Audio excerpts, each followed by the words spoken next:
Yes? Please, Miss Coolbrith. Yes? That was an inspiring speech, ma'am. Oh, thank you very much. May I talk to you, Miss Coolbrith? Well, you seem to be talking. I mean, I'm a reporter. Oh, well, they grow them young these days, don't they? Well, actually, I'm just a campus correspondent for the San Francisco Chronicle. Oh. Well, I'd like to interview you. Well, now, I never knew a human being who could say no to that. Why don't we just sit down over here? Oh, fine. Thank you. I've been reading up on you, Miss Coolbrith. Oh? You're California's first poet laureate, and you're the only woman ever elected to full membership in the famous Bohemian Club. And people have been very kind to me. Well, according to the clips in the library, you've been very kind to a lot of people. You've helped Bret Hart, Mark Twain, Joaquin Miller, and Jack London get their starts. Oh, well, you don't start genius. You just open a few doors that perhaps they might not have had time to notice otherwise. And some of them remember to say thank you. Why is it always that the ones we cared the most about were the ones that gave us the most trouble? Well, I can't imagine anyone ever giving you any trouble, Miss Coolbrith. Oh, well, you should have known Dorita. Who? That's what she called herself. Dorita.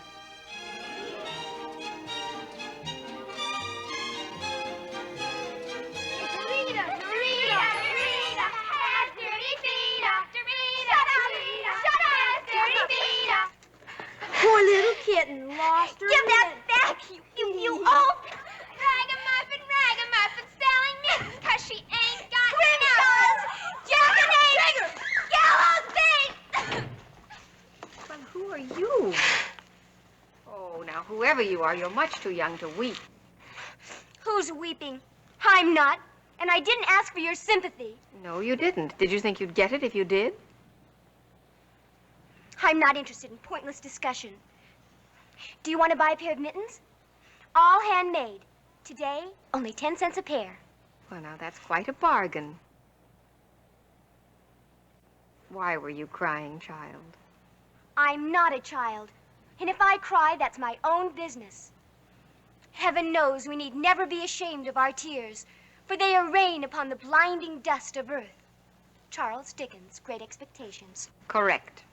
Go to the head of the class. What class? Well, that depends what school you're in. School? I teach myself. Oh, I work in a library. I don't go to libraries either. I'm writing a book of my own. I give dancing lessons, too. For a quarter, I'll teach you. Well, thank you. No, I think I'd rather spend it on a pair of mittens. They're only a dime. I don't take charity. I'm Miss Duncan. I prefer to be called Dorita. Dorita Duncan? You act like you've heard of me before. No. No, but I'm sure you'll be heard from someday. You just bet I will. Well, goodbye. Oh, Dorita, you know, we're a little short-handed at the library. Would you have any time to spare a day or so this week to help out? You might enjoy it, you know, with all those books around you. I might not. I'll think about it. What's your name, in case I should happen to ask for you? Ina Coolbrith. Miss or Mrs.? Miss? Oh, you're better off. A woman is a fool to get married. Well, you may change your mind about that as you get older. I never change my mind. Goodbye. Goodbye. Oh, Jimmy, you owe the library 8 pennies for keeping this book out so long. Well, never mind. I'll take care of it, but this is the last time.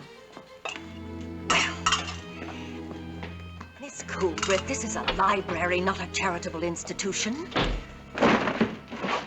Oh! Dorita, are you all right? Yes. What on earth? Who is this child? This is Miss Dorita Duncan, and she has volunteered to help us rearrange the reference and English literature section. It didn't occur to you to ask if I approved your selection of a helper. Heaven does not choose its elect from among the great and wealthy. William Makepeace Thackeray. You be quiet. Get out of here. Get out of here. I'm going, you old harridan.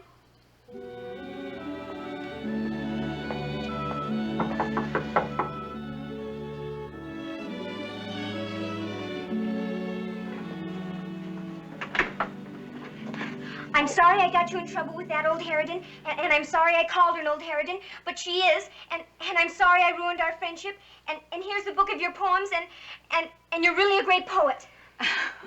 And you're really Sarah Bernhardt.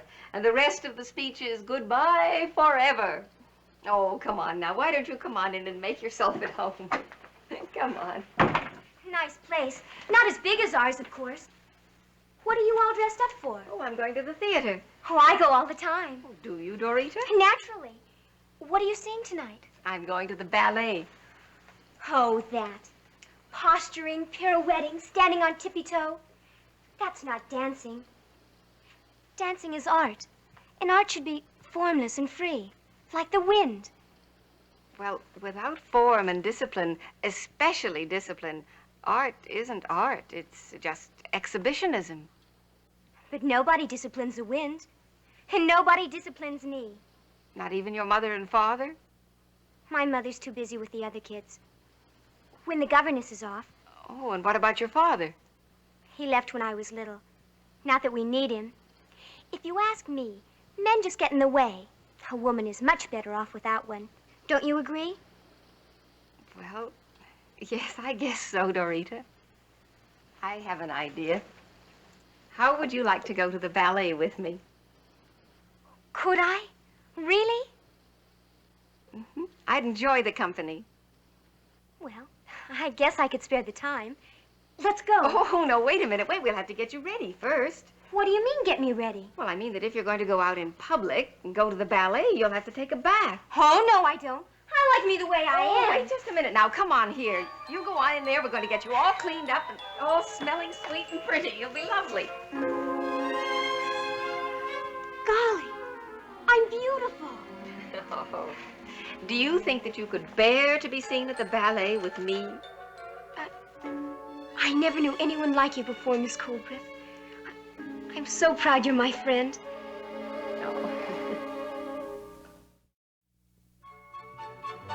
Spelling, A. Punctuation, A. Grammar, A. And vocabulary, A+. I didn't copy anything from anybody. Oh, I'm sure you didn't know. This is all you. And it's fine. Is it fine enough for me to read it aloud tonight? Absolutely. Well, now, shall we go and get that ice cream soda? Is my hair all right? Yes, it's just lovely. Do you think he'll notice? He'll never guess that you're only 12 years old today.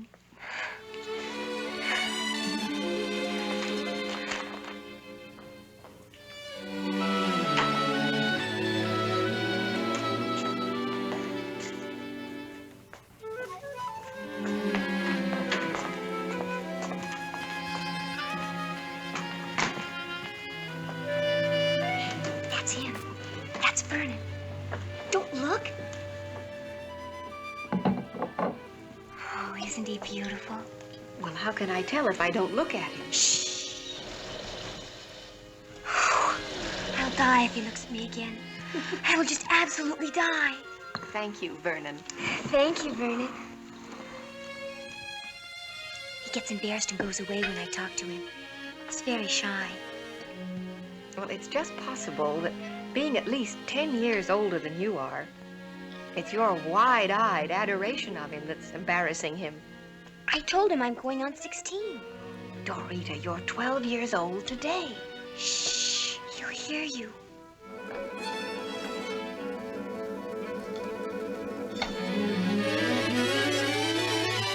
Were you ever in love? Oh, yes. Even lady librarians fall in love, especially if they're part-time poets. Do you ever see the man you love? No. Oh, it was all over before you were born. Go on now. Finish up. I have to get back to the library. Did he break your heart? Dorita, hearts don't break. They just find a dark corner and hide. That's so romantic. I may hide. Well, try to survive until after you've read your play tonight. There's a gentleman coming especially to hear it. Who? Well, he's a little bit older than Vernon, but ladies usually find him quite irresistible. You don't mean Joaquin Miller? Yes?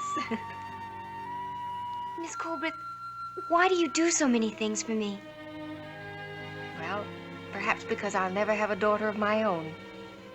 I wish I had you for my mother. Joaquin Miller, I may die!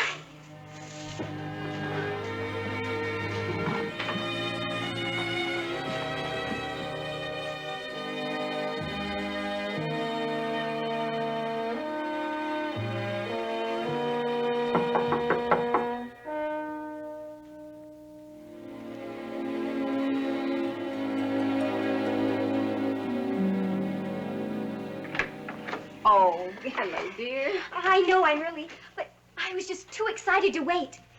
Look, I let down my skirt to make me look taller. Oh, Does my hair look dramatic? How old do you think he'll think I am? Do I look funny or something? Oh, if I do, I'll just die. You'll do no such thing in my presence, young lady. oh Joaquin. This is Miss Dorita Duncan, my dear friend Joaquin Miller, otherwise known as Cincinnatus Heiner Miller. I've oft proclaimed it from the rooftops that the fairest flowers grow closest to the ground. Charmed and overwhelmed. Here we go. She called you Cincinnatus. Oh, yes. I was named in memory of a noble Roman. His father was born in Cincinnati. A drink? Consistently, yes, consistently. To you, my queen, and to you, my fair princess. It's grape juice. Egad, that woman delights in tormenting me. Even claims that she gave me the name that's known on 2 continents. Oh, so I did. Oh, for shame, when all the world knows that Joaquin Murrieta considered me his most invaluable lieutenant, and it was he Now, who... Cincinnatus, you promised. Oh, very well. Another time, then, perhaps. And now, little one, let's talk about you. They tell me that you are a young lady of exceptional talent, and that you've written a play. How old are you? 15, going on 16. Pity. Oh, dear, when liars meet. Shakespeare, and Lord Byron, and Alfred Lord Tennyson. Oh, and you, of course. Yes. I wrote a term paper on The Heart of the Sierras. Did you indeed? Dorita, I think your cap and coat belong in the bedroom. Mm-hmm. I'm sorry. Oh, you hurry back, and I will tell you the tale of my most famous supper with Queen Victoria. Did you really, truly dine with the Queen? Yes. Loved her, was bored by him. Bored? By Prince Albert? Oh, no. The other guest of honor, the Shah of Persia. Dreadful show-off. Abhor that man. I may die. Oh, really? You know, she's a charming child, charming. No wonder you're so fond of her. A strange thought just struck me suddenly. What? Oh, no, nothing. Just my wild imagination, that's all. Why don't you get rid of that nauseating fluid and get me a real drink? All right.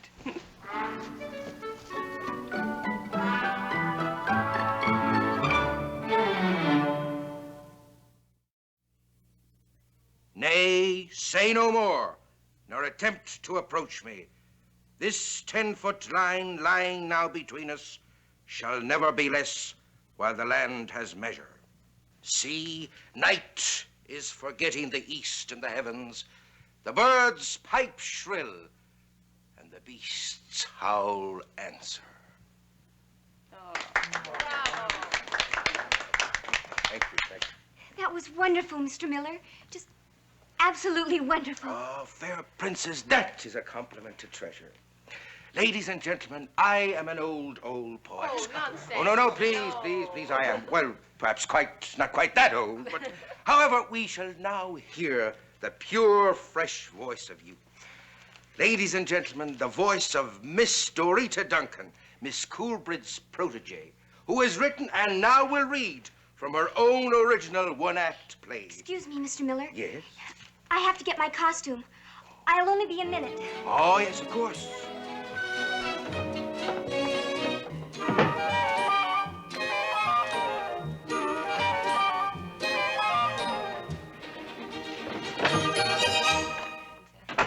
Now, we mustn't keep our public waiting. Now, just don't be nervous. Now, ladies and gentlemen, as you know, Dorita has written a play. It's a tragedy about the Spanish Inquisition, which was slightly before her time. And it's a darn good play. All right, now, Dorita?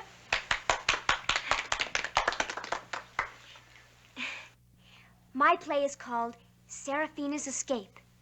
It is placed in the dungeon of an old Spanish castle owned by the wicked Don Alfredo. As the curtain rises, we see Seraphina locked in the dungeon with the wicked Don Alfredo watching from the tower. Dorita? What? Dorita, come in here with me, please. Would you all excuse us, please? Dorita, I would very gladly give you anything you need or want, except that locket. Now, please, take it off. It's not yours. Yes, it is. I left it on the dresser, and you took it without my permission. Now, give it back to me. It's mine. I got it for my birthday. Oh, child, don't do this. I'm telling you the truth. It came in the mail today from Paris. I will not tolerate any more of your stories. I'm sorry, but not this time. I'm not lying. Yes, you are. That locket is... Well, never mind. Just give it back to me. My father sent it to me from Paris. Oh, Dorita, your father's dead. No, he isn't. Yes, you told me he died years ago. My mother told me to say he's dead because they're divorced. But my father wrote to me, and he said I should wear this now that I'm growing up, that I'd soon be learning what love is. Well, I'm learning all right. Love isn't believing and trusting. Love is just pretending and lying. You've pretended. You've lied. You're a hypocrite. And I hate you. I hate you. I never want to see you again.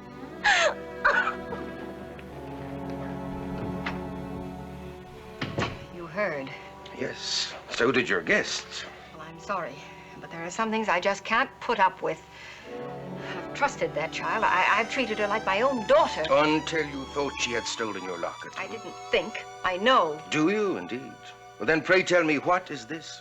It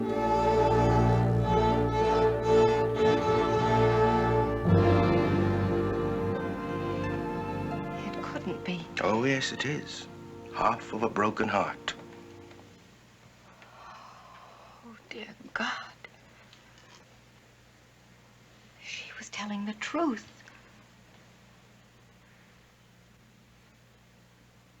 Her father is...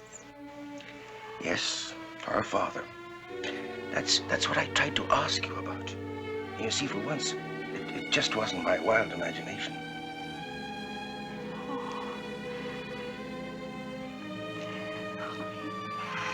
I've got to find her. Of course you do. I'll find her. Ladies and gentlemen, I must ask you to excuse me. I must find Dorita.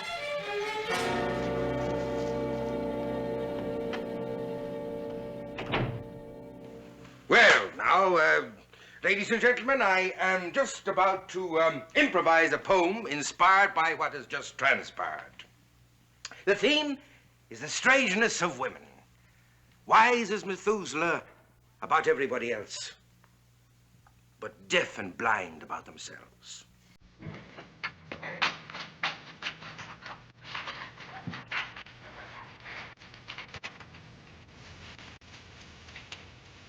Have you seen a young girl go down here? Have you? No. No, leave me alone.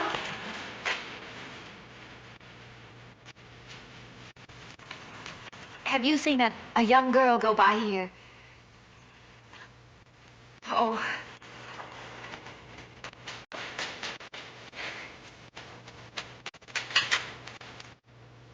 Dorita! Dorita!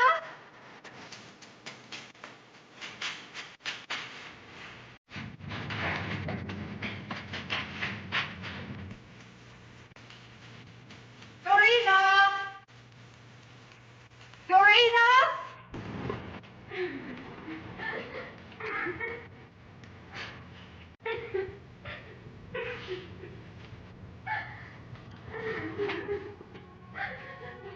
Dorita. Go away. Oh, Dorita. Go away. Oh, no. Here, look at me. Look. Dorita, this is mine. Show me yours now.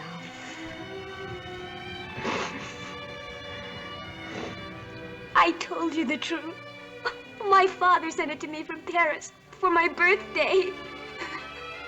I should have known. Dorita, your father gave me this 20 years ago.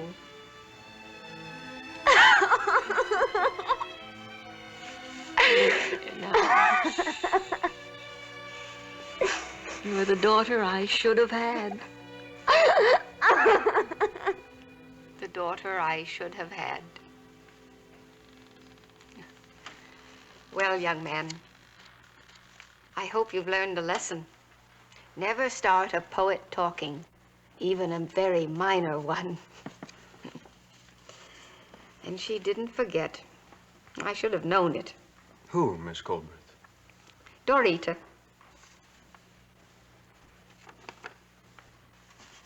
At last, the world acclaims what your Dorita has always known. You are a truly remarkable woman. I love you. Isadora Duncan? You mean the world-famous dancer, Isadora Duncan? Yes. Her father was... you and her father were... I'm not going to print what you told me. It's too private and personal to put in the paper. Thank you for trusting me with your secret, Miss Colbert. Thank you for listening. You know, when you get old, it helps to have nice memories to warm your heart. Well, now, I'm sure I'll be seeing you again. Thank you. Undoubtedly, you'll have a few doors that you'd like me to open for you, too. Goodbye.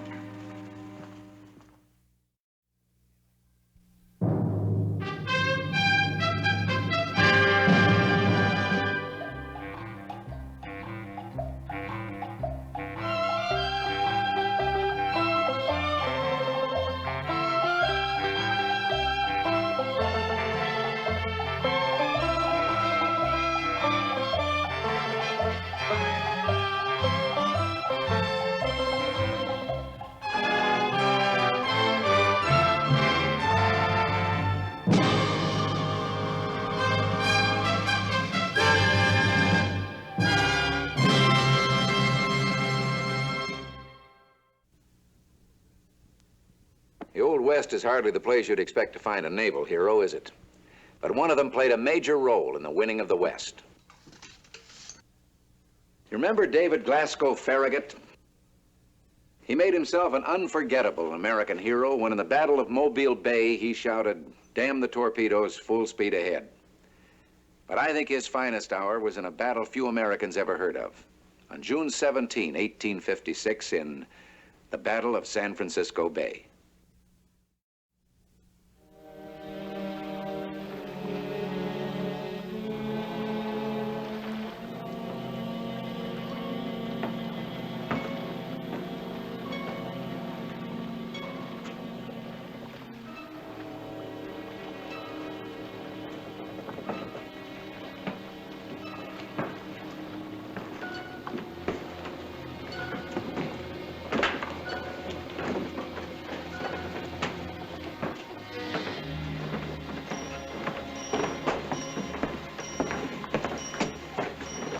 Brought the work detail back, sir. So I see. We couldn't get any work done ashore in this fog. I'm sorry, sir. Not responsible for the weather, Lieutenant. Give the men a ration of rum. Thaw the fog out of them. Aye, aye, sir. Thank you, sir.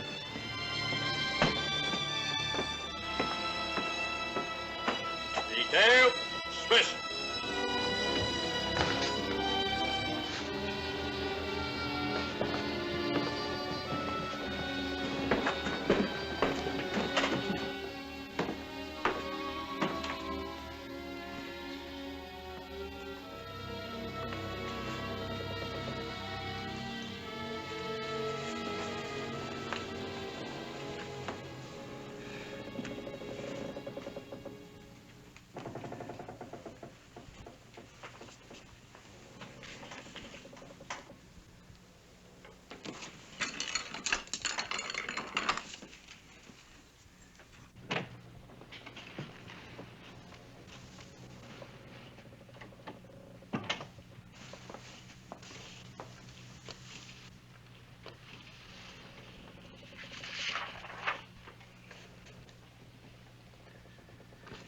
Burnell just brought the work detail back. They can't get any work done because of the fog. It just goes on and on and on. And it doesn't really make any difference. David. Oh, let me blow off steam. It's one of the few luxuries you can afford on a captain's pay. My entire life I've spent in the Navy, and I've only climbed as high as captain. Now all I'm good for is building warehouses and docks and barracks. David, don't talk like that. Well, you know it's true. My only chance for promotion is a battle, fought and won. Well, there aren't going to be any battles for me. So I've made a decision. I'm going to buy as much land in California as we can afford. And when Commodore Mervine gets back from Panama, I'm going to hand him my resignation, effective immediately. David, the Navy is your heart and soul. To start all over again way out here in the West. Everybody in the West is starting new.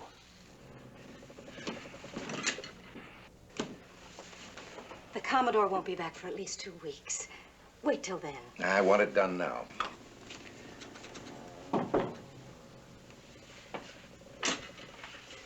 Come in. Captain, I'm sorry, Mrs. Farragut. Oh, what is it, Lieutenant? Dr. Ash, the Navy civilian agent in San Francisco, just came alongside in a rowboat. He insisted on being taken aboard, sir. What's he doing here? He said he's been through hell. I'm sorry, ma'am. He said he has to see you, sir, on matters of terrible emergency. That's the words he used. Well, bring him in, Lieutenant. He's not exactly presentable, sir. I said bring him in.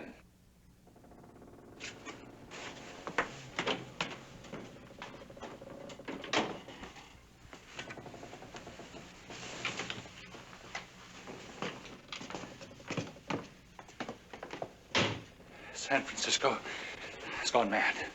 They were going to hang me. What? They've hung at least 2 men already. They voted the United States Marshal, arrested Chief Justice Terry. Captain, there are 8,000 armed men in the streets, arresting anybody they suspect. Some of them are looting stores, setting fires.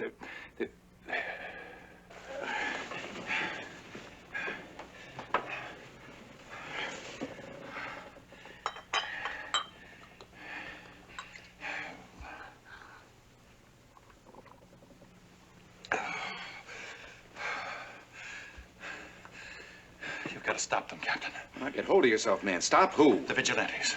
The vigilantes were disbanded 5 years ago. They've reorganized to start another cleanup drive. But this time, the scum of the Barbary Coast has turned law and order into mob violence. You've got to stop them. No, I can't intervene in a civil disturbance. Captain, you're the only federal authority left here. Anywhere within 500 miles. It'll split California off from the Union. Unless you take your ships into the bay. Turn your cannon on the Barbary Coast. Open fire to shock the mob into its senses. Get the medical officer.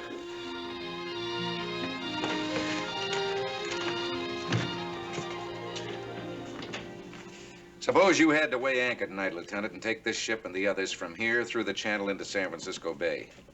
Sir, while this fog holds, that's impossible. Impossible isn't a very popular word in the Navy. But facts are facts. Even if there was a wind, and there isn't, we'd run aground or pile up on the rocks. So you'd play it safe, stay here, and let San Francisco stew in its own juice. What happens in San Francisco is none of the Navy's business. You said so yourself. Well, that's sensible, Lieutenant. But those are United States citizens over there. You'd better get back on watch. Aye, aye, sir.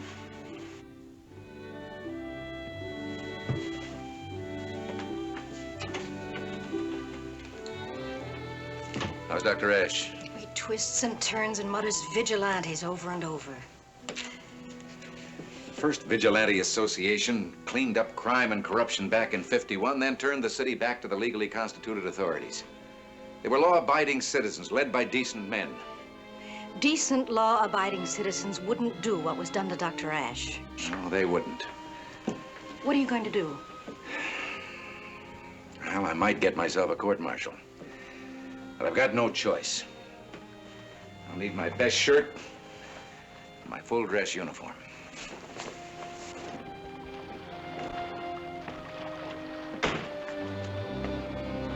Get a boat over the side, Lieutenant. Sir, in this fog... Dr. Ash managed to find his way through it. Yes, but... But what? Nothing, sir. Shall I issue sidearms to the boat crew? No. If I'm not back aboard by the time the fog lifts, these are your orders. That's all, Lieutenant. Captain Shore Party, on the double. Bosun, stir your stuffs. Move, man, move!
Empty your pockets.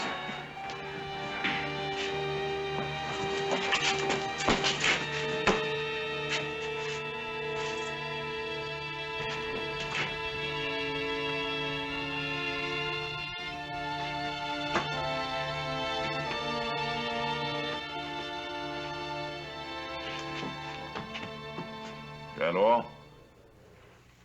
You've been arrested by the 2nd San Francisco Vigilante Committee on suspicion of being enemies of law and order. You'll be tried and judged when we get around to you. Lock 'em up.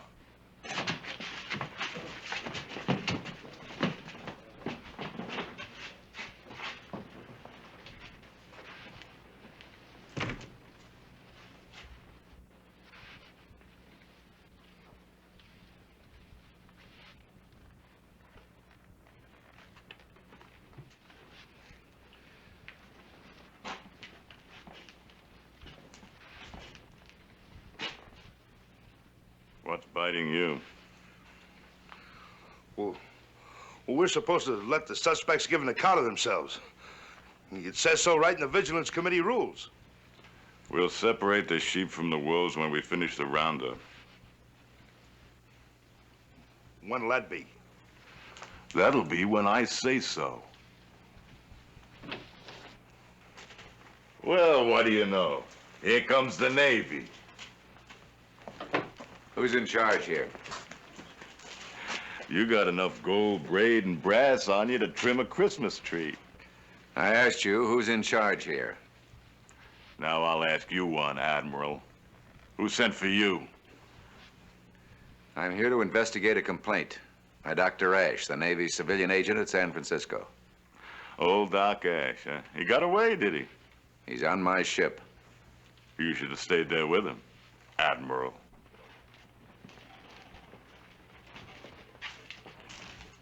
Captain David Glasgow Farragut. What's going on in San Francisco is none of the Navy's never mind.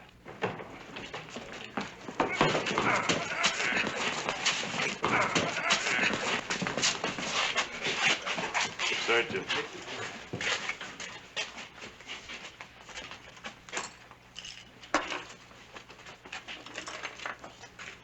Lock him up.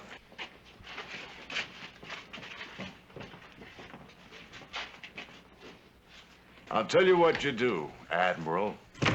You go talk to Mr. J.D. Calhoun.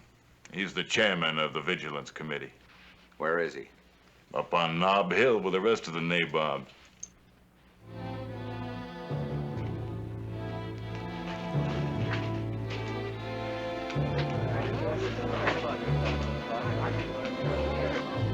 So what are you standing around here for?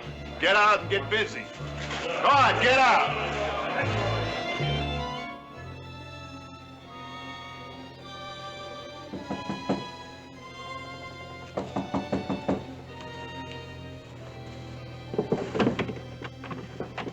I hope you'll excuse me for disturbing you, ma'am. It's all right. Come in.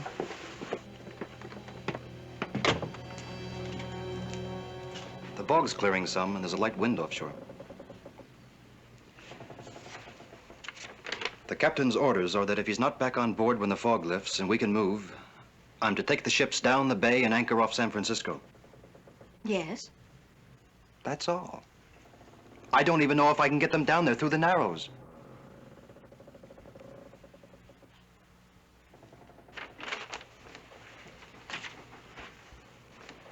Here's where we are. Here's the Carquinez Straits. Here's Point Reyes. Those are ships' graveyards. I can handle a ship at sea, one ship. But getting 3 of them through into the bay. Captain Farragut thinks you can do it. He expects as much of others as he can do himself, but he's the only one of his kind. It's a good kind for a Navy man to be.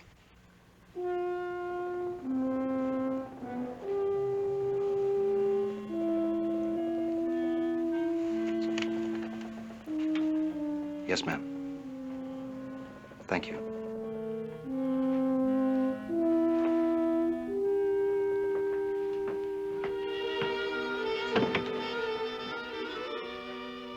What do you people expect me to do?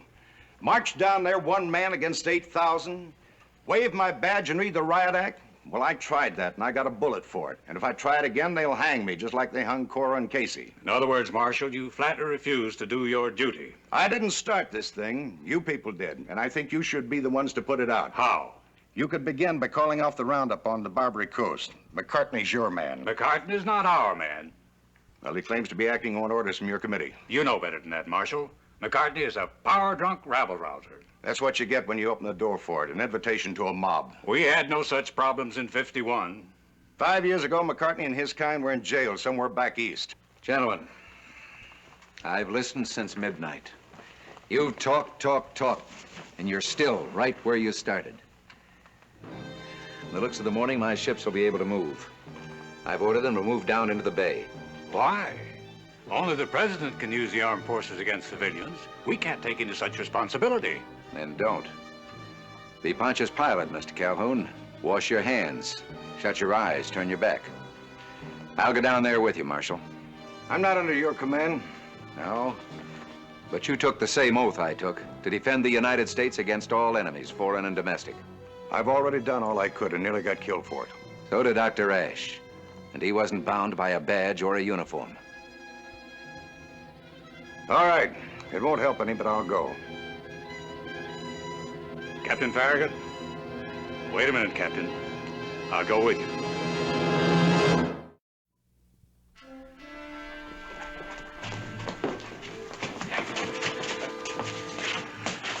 Search him.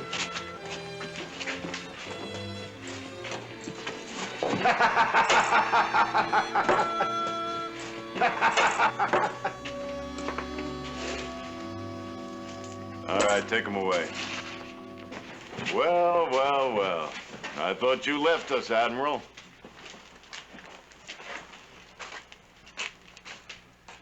McCartney, the Vigilance Committee has voted unanimously to terminate your connection with the committee and your authority to act under cover of its good name and public acceptance. All right, Calhoun, I'm fired. Now I'm on my own, okay? You run things up on Nob Hill. I'll handle the Barbary Coast. Marshal, this is a writ of habeas corpus, demanding the immediate release of Chief Justice David Terry and all other federal officials illegally in your custody, and all citizens known or unknown to the court issuing this writ, but known to be held in violation of their civil rights. Failing which, you and any person or persons shown to be in contempt of court may be charged with armed rebellion against the United States of America.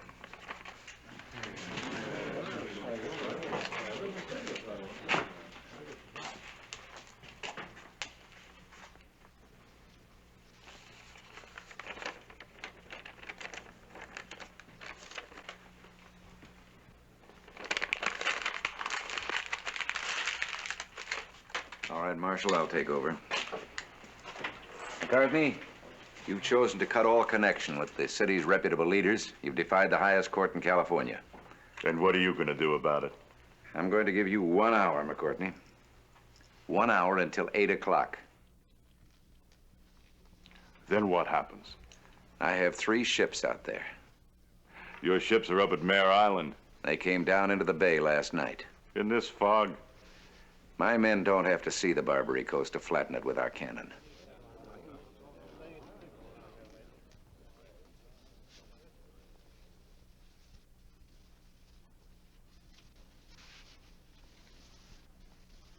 Get out of here! You hear me? Get out! That's the way you lose a mob, McCartney. First 1 man comes to his senses, then 2, then a dozen, then 100. You have just under an hour, that's all. Just under an hour.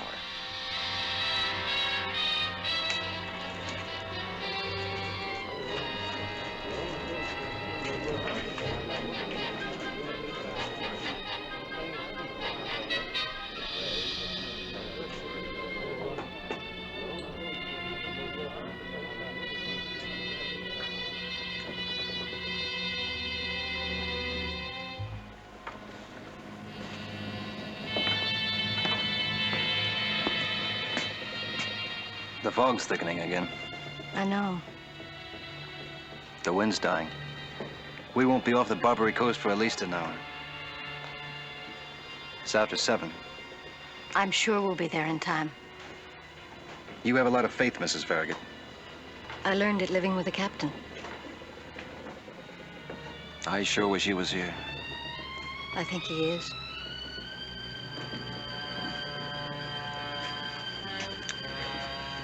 Yes, ma'am.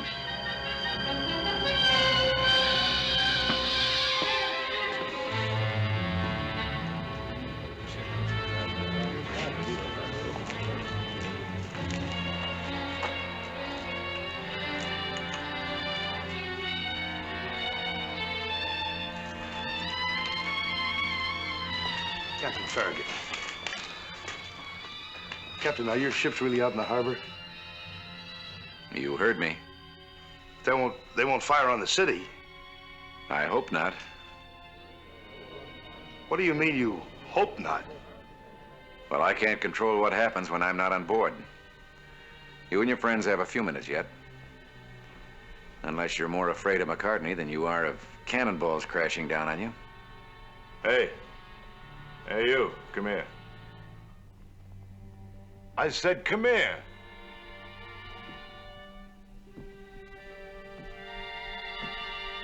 What's the idea of sneaking around whispering to him? He's nothing, nobody. He's the Navy. What?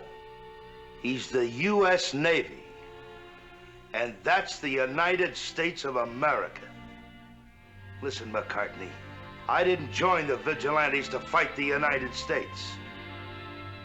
I quit. I'm done. I'm going home. And you men will go with me if you know what's good for you. And be quick about it, before he gets us all blown to kingdom come. Hold on there. You're not gonna quit on me. Get back there, all of you. I'll kill the first man that goes through that door. You're running from nothing but a uniform. A bluff, a fake. All right, you stay there and keep your mouth shut.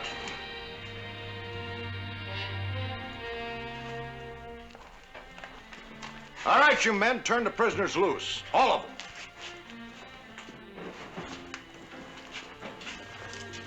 them. You've done it, Captain. Thank God.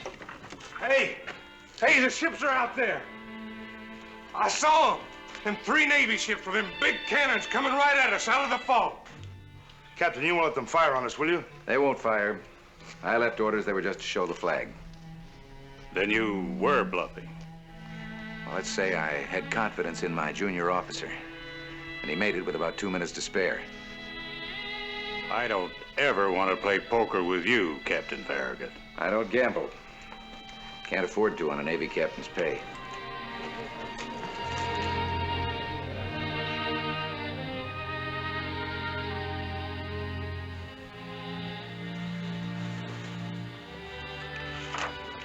To His Excellency, the Secretary of the Navy of the United States, James Dobbin, Esquire. Subject, training maneuvers in San Francisco Bay. Report of same from Captain David Farragut. Training maneuvers? It was a battle. Well, that's an old Navy rule. What you don't brag about can never go against your record. I thought you were writing your resignation. I'm Navy, Virginia. I always will be. I'm sorry. I'm not. I'm glad. And I'm proud. I'm proud.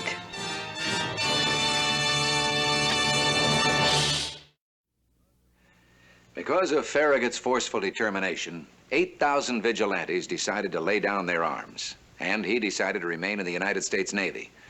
It was a fateful decision. For 8 years later, he won the most decisive naval battle in the war between the states. Farragut went on to be made an admiral by act of Congress, our Navy's first hero in the American Hall of Fame. Next week, another story of our American heritage. See you then.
You sure took your own good time getting back.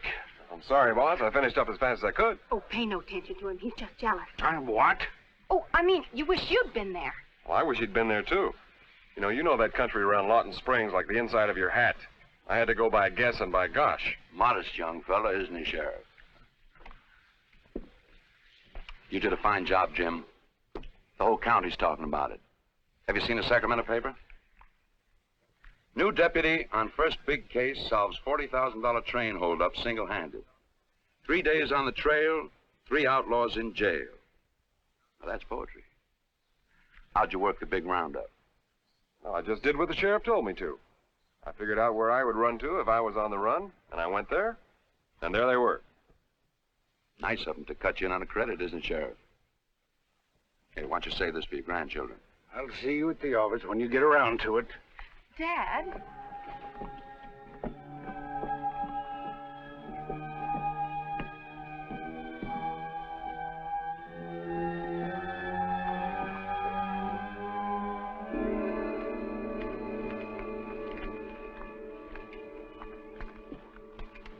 Jim? How long are you going to keep covering up for him? He doesn't need to be covered up for, by me or anybody. If he'd gone after that train-robbing gang himself, they'd still be on the loose with him 40 miles behind. His record says you're wrong. I got nothing against him personally. But time wrote the end on his record a long time back. You don't sound like you'd vote for him if he was up for re-election. He will be soon. And there's not a man in the county who'd be fool enough to try to run against him. That could change. Why should it? You know as well as I do. With the railroad finished, people pouring into town, more mines opening up, the job is too big for a tired old man.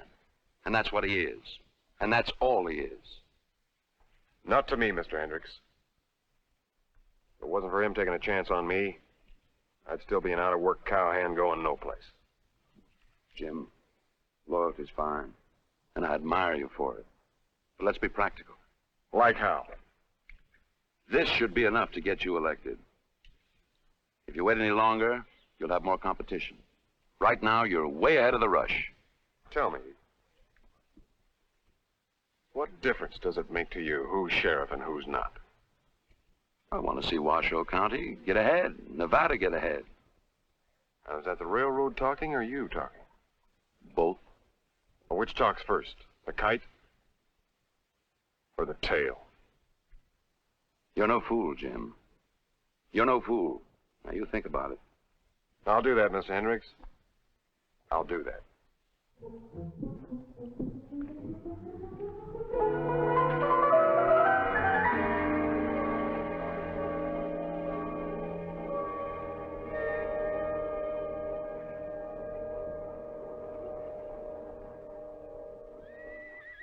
Well, how does it feel to be a hero? Well, I wouldn't know. Ah, come on now, don't be modest. First your father, and now you? Why worry about us, as long as Hal Hendricks has decided to adopt you? Now look, Nora. You just stood there letting him stick knives in Dad. Now, I figure your father can kill his own coyotes without me horning in. You haven't noticed a change in him? We all get older as time goes by. But I think it's more than that. Mr. Hendricks came by while you were gone. And he said, why don't you resign instead of hanging on until you're voted out? Just like that? Just like that. He wants a sheriff who'll take orders, which Dad won't do.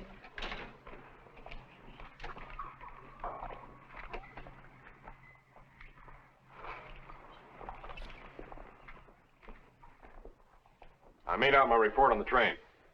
The railroad wants all three sent up for life as a lesson, so nobody else will be tempted to rob their trains. That's what the railroad wants. That's how it'll be. Sam, when I was 3 feet high, I decided I would never know another man as tall as Sheriff Sam Jackson. Now, you look the same to me from where I stand. Am I supposed to thank you for the kind words? No, you're not. Well, then what? Oh, you tell me. All right, I'll tell you. And you can tell Hendricks. Whenever I get too old and useless to handle the job the taxpayers are paying me for, they can vote me out. And until they do, there's going to be at least one man in Washoe County the railroad don't own and Hendricks can't buy. Take a look at me, Sam. Do you see any for sale sign on me? Now, you look hard now.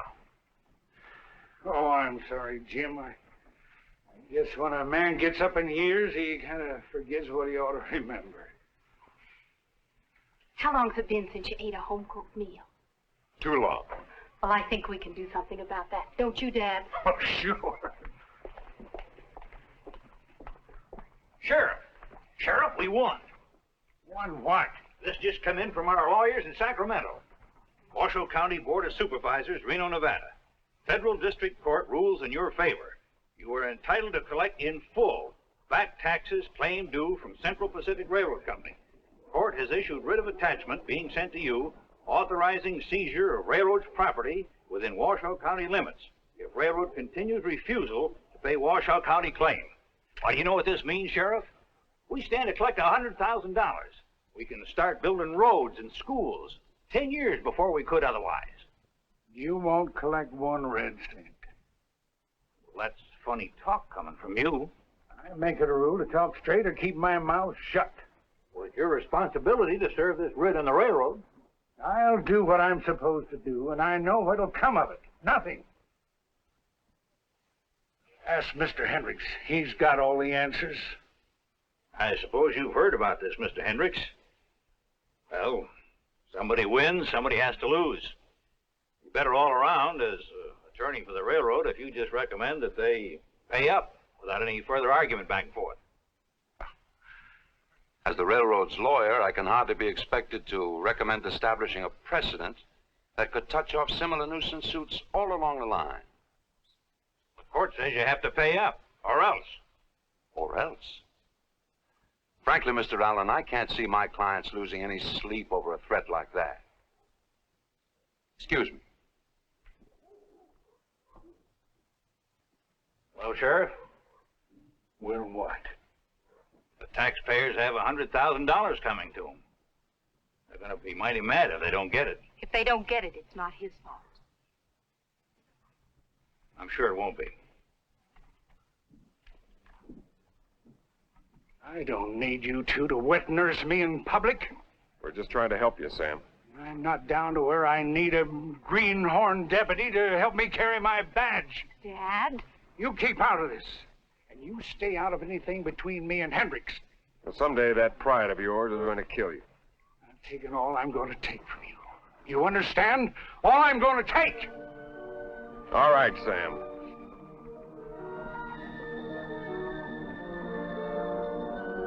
You had no reason to talk to Jim like that. He wants my job. That's not so. Oh, yes, it is. He might not come out in the open and say so, and he might even swear the opposite and not realize he's lying. But every time he looks at me, he sees a sick old man. Dad. Oh, no. Let me go. People are watching. I'll be all right. I'll be all right. Let's go.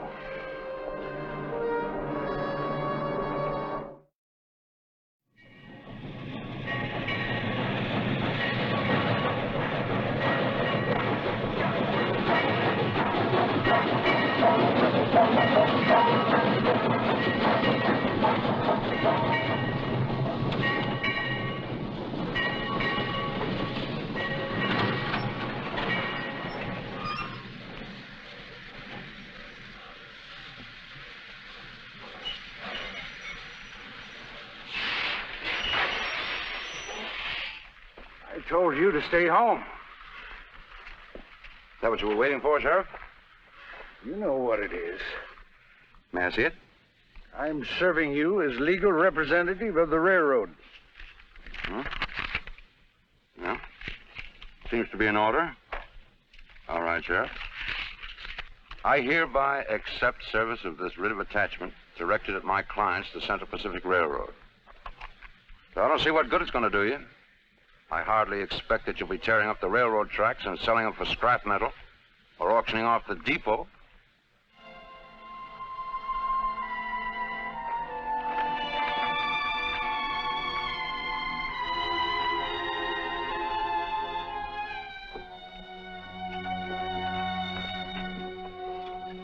You had to see the whole show, didn't you? You said I used to look tall to you. Now you see how I look cut down to size. Nora, take him home. I'll get the doctor. I don't want any doctor. Oh, shut up, Sam. What are you going to do with that? I just want to study him. Well, it won't do you any good. Oh, come on, Dad, please. I want to see what he's up to.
Morning, Mr. Hendricks. Good morning. Going to Sacramento? That's right. That sure was something yesterday. Oh, you mean about the sheriff? The ex-sheriff come election. Well, now, he may surprise you. Oh, you're just being nice about it. Well, I don't see any percentage in kicking a man when he's already down. All aboard!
Morning, Mr. Hendricks. What the devil do you think you're doing? Looks like I already done it.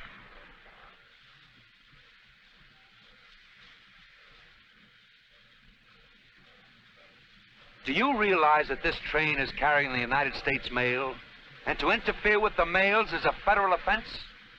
I'm not interfering with anything. I'm just acting pursuant to court orders. It says attach. You can't attach a train. Looks attached to me. You must be out of your mind. Now, I feel real sensible. Get some tools and break those chains. Now, I wouldn't do that if I were you. It says somewhere in the law that if you interfere with the performance of an officer in the line of his duty, you do so at your own risk. He's bluffing. I might be, and then again, I might not. Try that engine again. Well, that's the railroad company talking to you.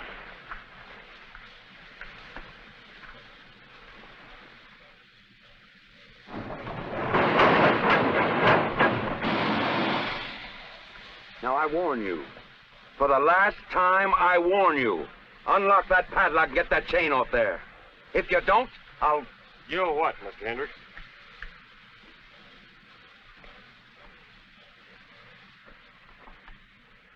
You folks might as well go back and sit down on the train and relax. Looks like you're going to be here for quite a while.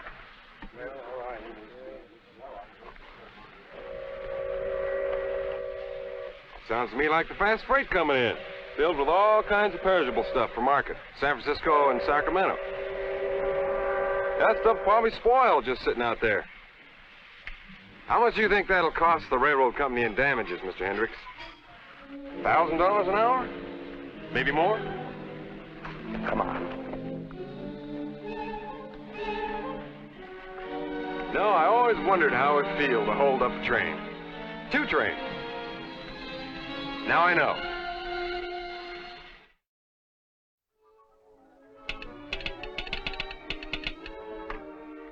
We are holding eastbound Transcontinental Express at Sacramento, having appealed to Nevada governor to take emergency executive action. Newspapers here issuing extras declaring our entire railroad system tied up by Washoe County authorities. Public sentiment turning against our company. You must, repeat, must, end tie-up immediately. Hey, there's the sheriff.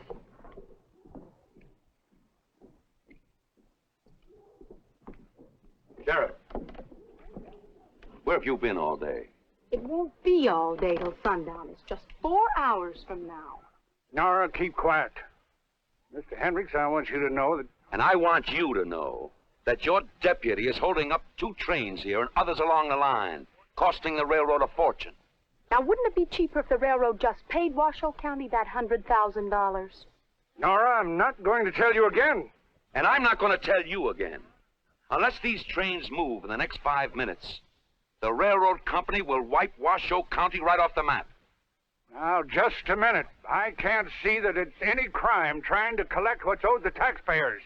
They wouldn't even be here if it weren't for the railroad. And that works both ways. Look, I'm not going to stand here arguing with you. I want Jim Brand arrested. On what charges? I don't care what charges. Well, I care. That's more like it, Dad. What?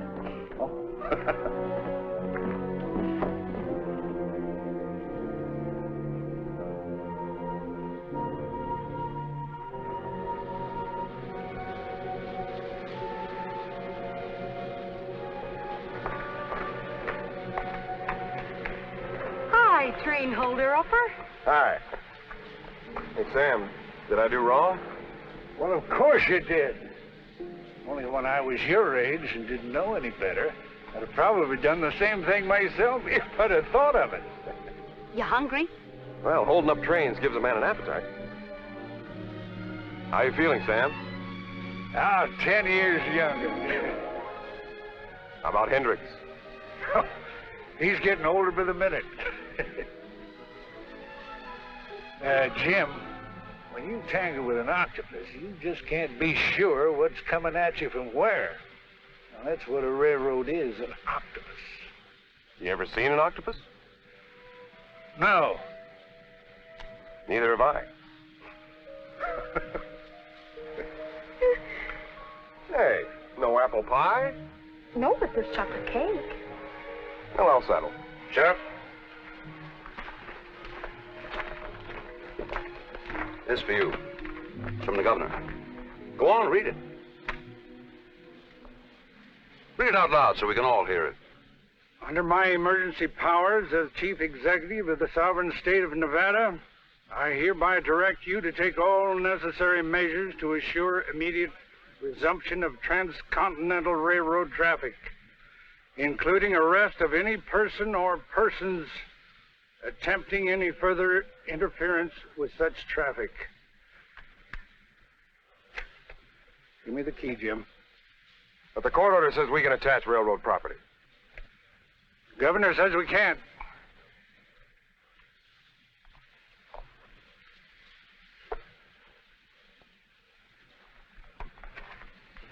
Let's go.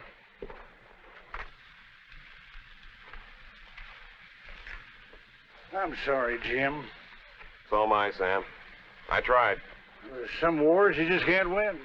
But don't the people realize? From now on, the railroad owns this town and the people in it. And Hal Hendricks will run everything. Mr. Hendricks! Mr. Hendricks, this just come. It's from the company.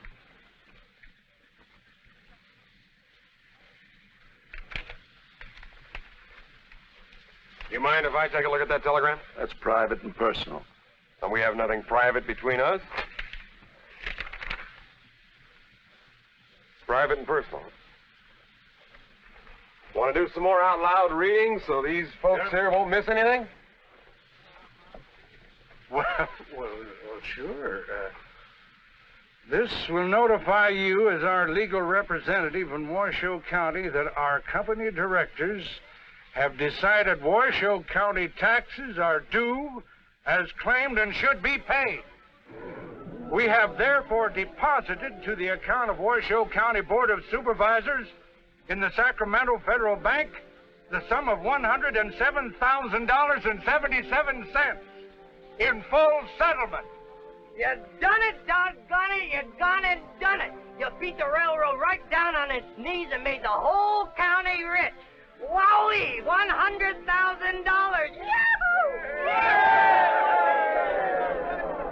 Wait a minute. Quiet.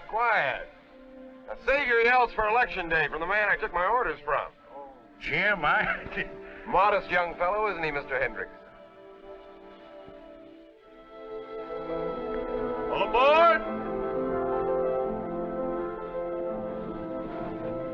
Well, let's go. Where? Lenora, you just saw me get arrested. And a man pulls off the biggest train holdup that ever was. 2 trains. And $100,000? He has to take his punishment. You're a fool. Well, that's not what Mr. Hendricks would say. Sheriff, I'll take charge of the prisoner.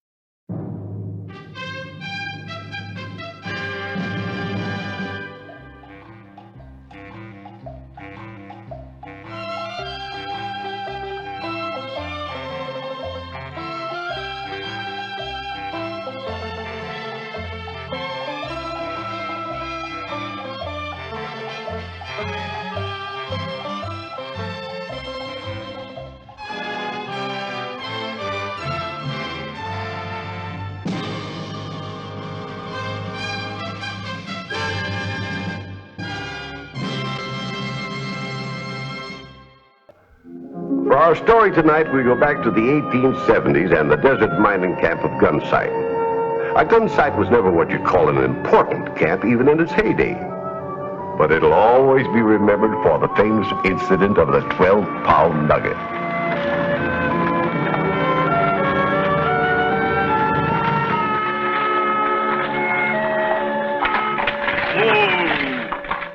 End of the line, miss.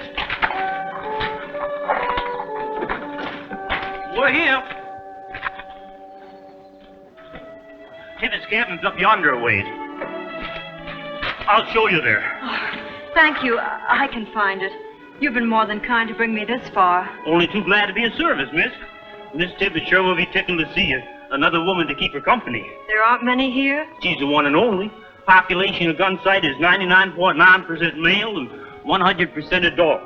Not a kid within miles. You all right? Just unsteady from sitting so long. Is it this way? Well, it's the last cabin on the second ridge over. About a half a mile. Thank you.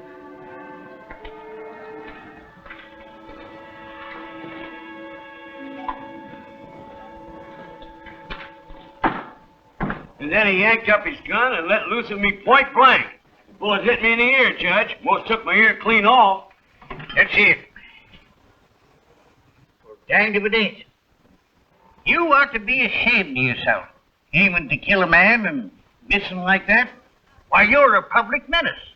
I sentence you to 10 hours target practice back at the store, 1/2 mile back. $4 court cost, $2 each. Good. Case dismissed. Ain't I entitled to no damages, Judge? Seems to me you got damage enough now, ain't you?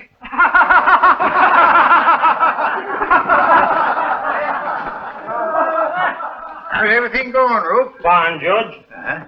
Did you fetch them goods I ordered? I fetched something else this trip, too. A female. Oh, Miss Tibbetts' sister come to pay him a visit.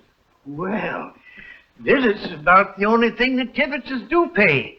I told Bill Tibbetts this morning, I says, now, I can't carry your account much longer, I says. This store ain't any eleemosynary institution, you know. Ellie which? Charity to you. Is she young and pretty? Well, it'll be good for business. It'll boost the sales of neckties and hair tonic.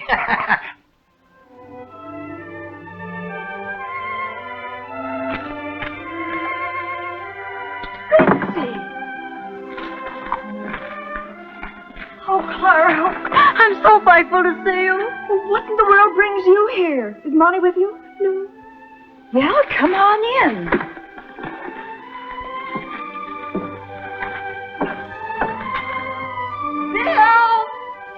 Bill! Look who's here, Sister Betsy. Well, the bride herself, huh? What's the matter? I think she and Monty have had a quarrel. Oh, it's much worse than that. I don't know how to tell you, but Monty, he's left you. I left him. I found out he already had a wife. Our marriage wasn't lawful. Bigamist, huh? Bigamist nothing. He's a skunk. Taking advantage of a poor innocent girl. I told you he was too handsome to be trusted. Now, if you'd listen to me... Bill, be quiet. What's done's done. At least you're rid of him. But you don't understand, Clara. I'm going to have a baby. Oh, no. That's why I came. I wanted to be with you when it happened. You mean you're going to have it here? Well, certainly. Where else? Well, a heck of a time she picked. With me barely able to scrape together enough for the two of us. Don't pay no attention to him, honey. Bill's kind of edgy these days. Had a run of hard luck. I shouldn't stay. Oh, nonsense. We're your folks. Gonna pack now and get some rest. You look plumb tuckered out.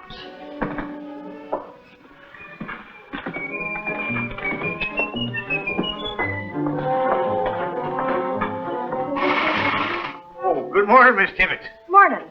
pound of coffee, please. Pound of coffee. Yes, ma'am. I was just grinding some. I understand from you got a sister visiting you. What else did he tell you? Oh, nothing much, except that she was pretty and considerable younger than you.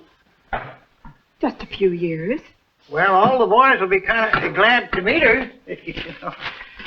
She seems to be pretty popular, too, being the only single lady in camp, you know. Unfortunately, my sister is far from well. I'm afraid she won't be able to see anybody for quite a while. Well, that's too bad. I was hoping that... Charge it, please. Charge it?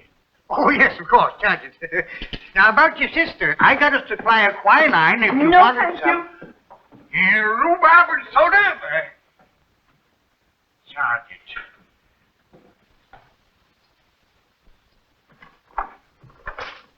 Oh. Baby clothes, huh? Yes, a wrapper. Well, hey, my long flannels. Clara said they were all worn out and I could cut them up. Well, I like that. Anybody would think that this is my kid, wearing my cut-down underwear. I'm sorry. Next thing you'll be making my shirts into blankets for the bride. Unraveling my socks to knit them into booties. When's this blessed event take place? In a few weeks, and then I'll go away. I promise. Where to? Anywhere I can find a job. And the kid? I'll put it in a foundling home. I don't want it. Just so long as you don't palm him off on us. If there's one thing I can't stand, it's babies. Red, wriggling, and caterwauling.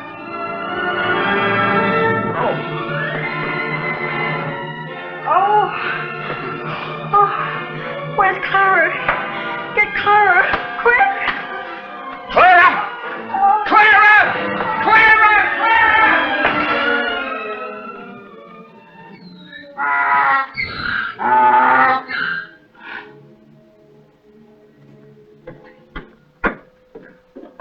Come in. Oh, good morning, Bill. Morning, Judge. Oh, sure hope you hit pay dirt this time. You know, I sure would hate to have to attach your burro. Yes, I would. Yep, baby. Born a hollering. Bill, I didn't know your wife was expecting. 10 hours. Her sister Betsy. Oh. Well, then that's why, but I thought she was a single lady. No, that is, Say, I haven't seen a baby in I don't know how long. Can I take a little peek? Ain't much to look at, but sure. Clara's asleep in the next room with Betsy. Didn't nobody get much rest last night. Girl, huh? Boy. Oh. How much you weigh? Oh, about 14, 15 pounds. That little mite? You're crazy. I weighed enough sacks of flour and potatoes to know better. All right, heft him and see. All right. Come on. Here we go. Here we go.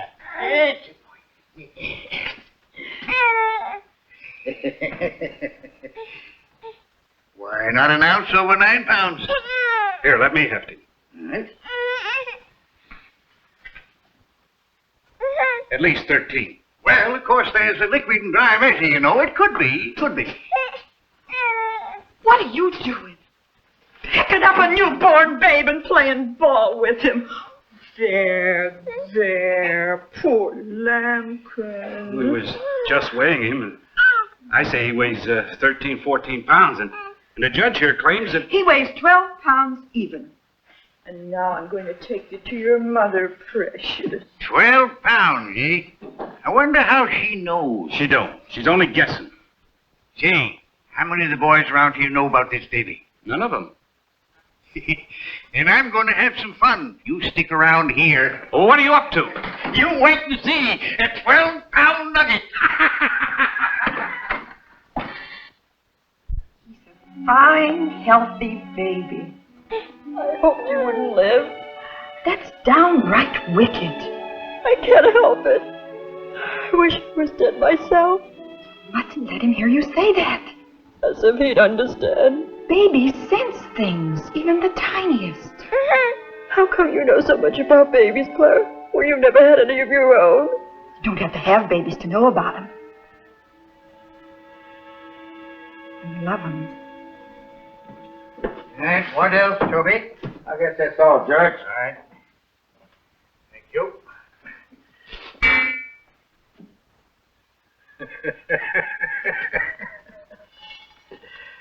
What's the joke, Judge? I was just thinking how much of this it would take to make 12 pounds. 12 pounds? Because that's the size of the nugget I saw this morning up to Bill Tibbetts' house. Bill Tibbett, a 12-pound nugget? That's right. I don't believe it. Well, I not only saw it, but I hefted it. Well, seeing is believing. I'm going up to his cabin. And me too. Here, let's go. The rush is on. The judge told us it was really something. Can we see it, Bill? Will you give us a look at it? It'll cost you 2 bits apiece.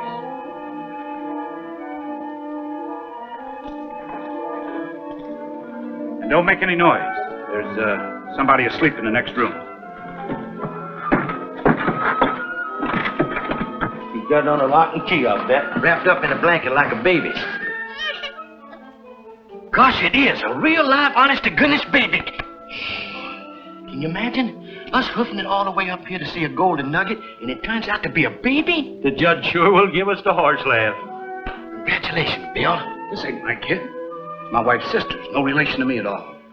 Well, I suppose I am his uncle, in a way, by marriage, so to speak. This one's on me, fella. Say, you know that bunch smiling farther up the canyon around the bend?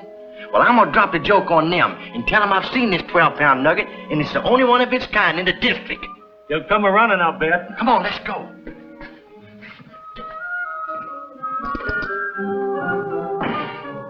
And I'm going to raise the price of admission.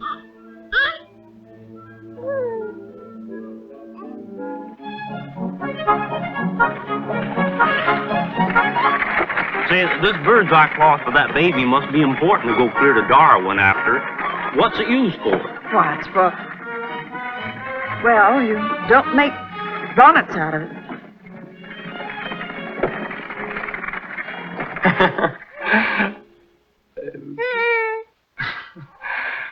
Here's something to cut your teeth on, Sonny. Look at him, will you? He lets right on to it. You're going to be a dead shot. Oh, Bill. Bill! Bring the baby to me. He's all right, Betsy. He's fine. I want him. Bring him here. In just a little while. Now. And after you cut your teeth, you can pick them with this here, huh?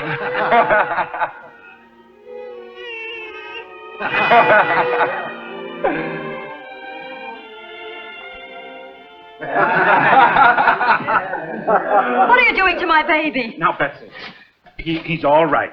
They're not hurting him. They're just looking at him. And laughing at him. I heard them. Oh, we couldn't help it, ma'am.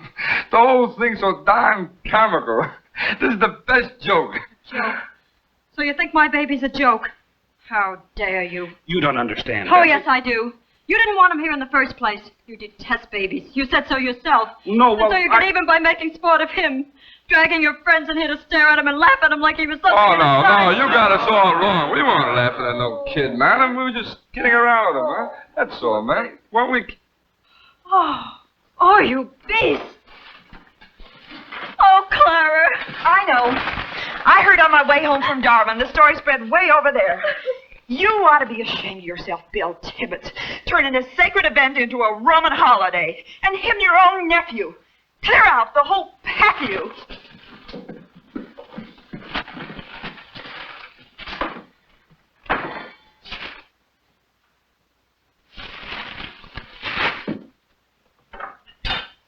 Here. Take these. And don't come back until you've located something with them.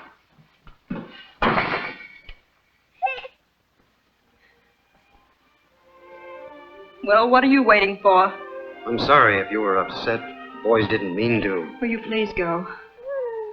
He's a beautiful baby. You're an authority, of course. I had a little boy myself once, but I lost him. Him and his mother both. That's why I came out west, hoping to forget. But you don't forget.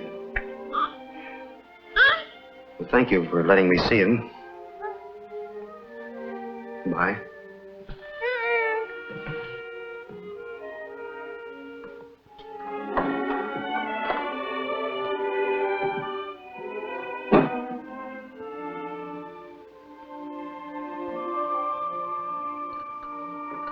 What am I going to do, Clara? We'll manage somehow. I told Bill as soon as I could travel, I'd leave. Get myself a job somewhere. Put the baby in a... Clara, that's what I can't do. Turn him over to others and give him up. I love him. I love him.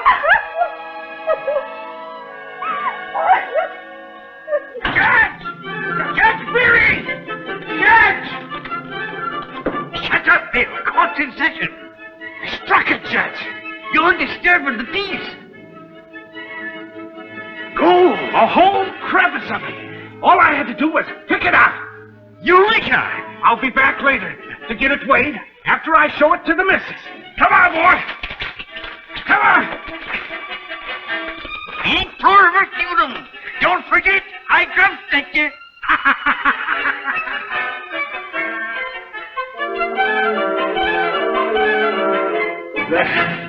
What do you think of that?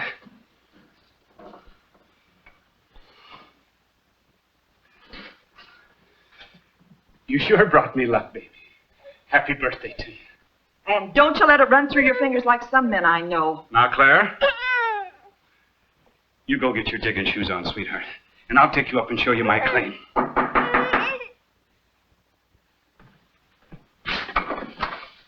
I understand Monty. Don't tell me you're the owner of the 12-pound nugget. No, it was all a joke. There is no nugget. Never was.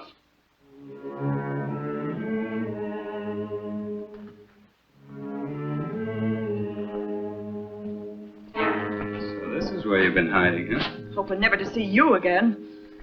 Well, picked a pretty good place, I'd say. What is it? A boy? Pawn with a gold nugget in his hand, huh? Congratulations, little Monty Warner. His name's not Monty. No Warner either.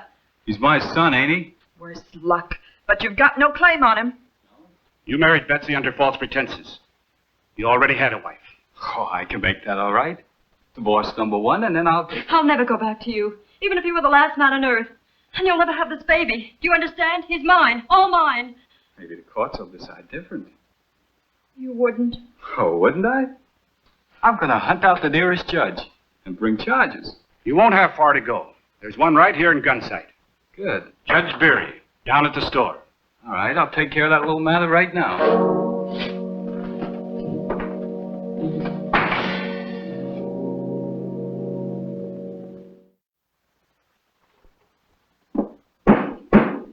Hear ye, hear ye. This court is now open and in session.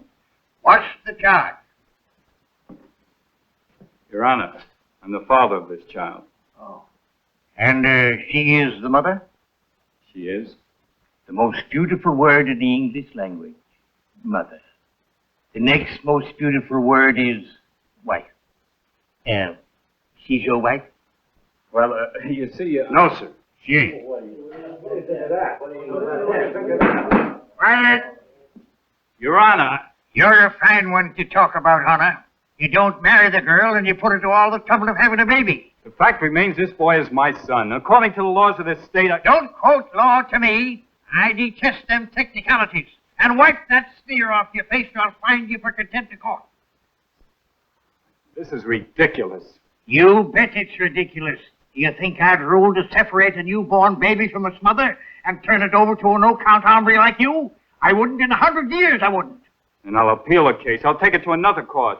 You'll drop the whole thing right now, or else. There's a penalty, Judge, for shooting a man. The law don't say nothing about shooting skunks. Now take my advice and get going. Hightail it out of here. And don't show your face around here again. If you do, you might not be lucky enough to come out with the whole hide. And close the door when you go out.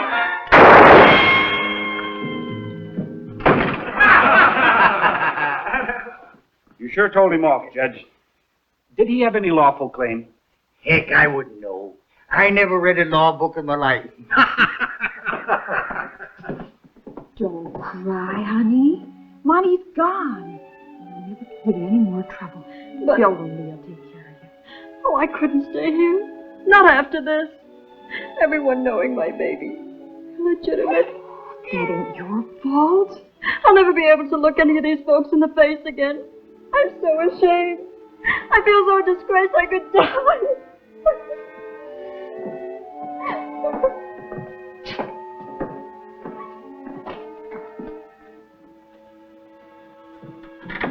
I didn't dig very deep, but I got a hunch it's going to be the richest strike ever made in this territory.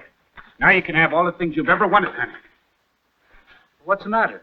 I don't like the looks of that sky, Bill. There's a sandstorm coming. Well, let it come. There's plenty of spots around the mine where we can hold up. What about Betsy? She's all right here in the house.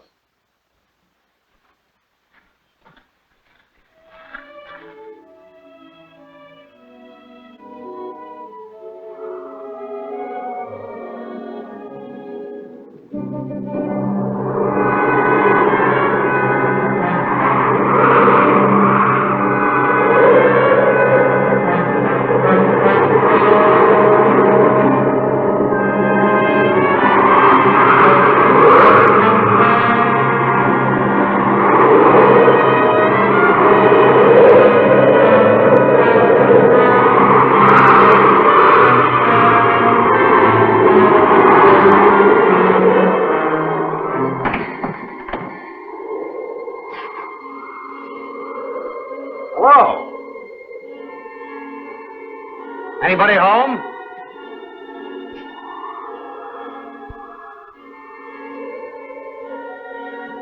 Clara, Bill, forgive me for leaving this way, but it will be easier for all of us. God bless you for helping me as you have.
Weathered it like an old sourdough.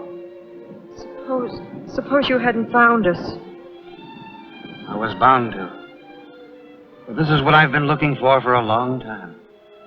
Now that I've found it, I'm never going to let it go. And just when we were getting used to having a kid in the house and can afford to take care of him, they up and leave us. Of course, I reckon you'll be mighty glad to be rid of all this extra wash. Won't be rid of it for long, Bill. You mean they're coming back soon? Nope. Then whose things will you be washing? You just think about it for a while and see if you can't think of the answer. Clara! Boy, oh boy, I bet ours will be a 15-pound nugget. Yes, sirree, a 15-pound nugget.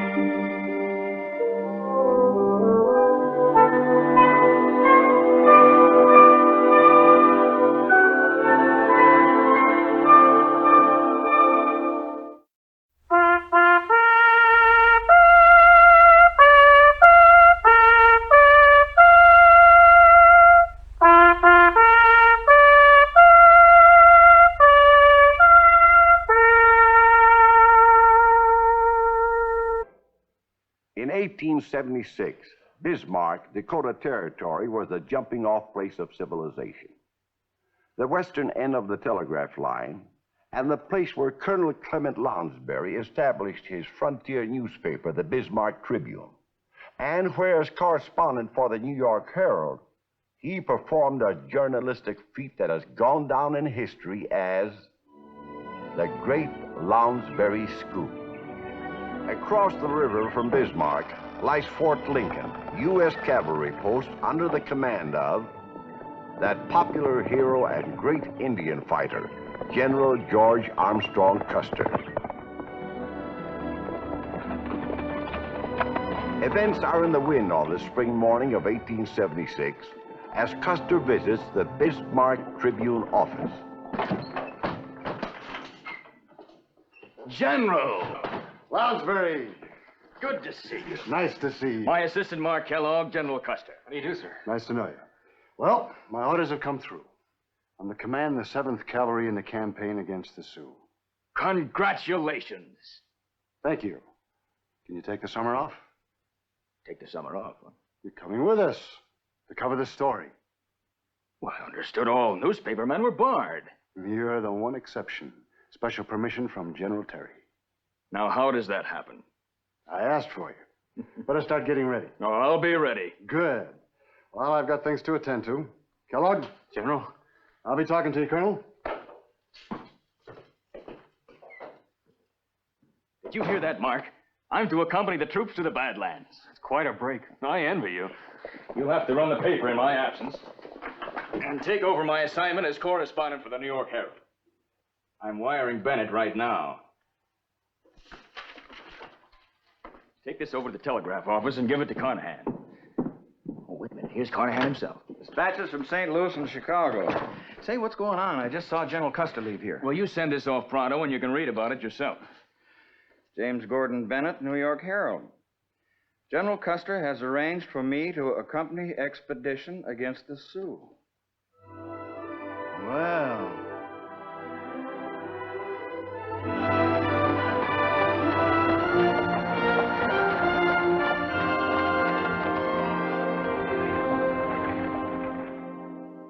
General Custer has arranged for me to accompany expedition against the Sioux.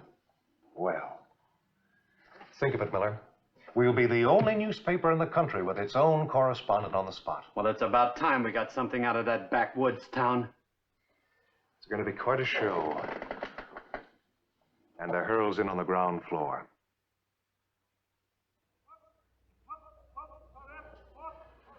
We're moving out next Wednesday morning. The entire 7th Cavalry, 6 companies of infantry. Well, can we release all this to the public? Every Sioux in the country probably knows it already. Now, the plan, you see, is to converge on Sitting Bull from 3 different directions. Come in. Message for Colonel Lounsbury. Mrs. Lounsbury's been taken ill. They want you home as soon as possible. General, I... Go on, Lounsbury.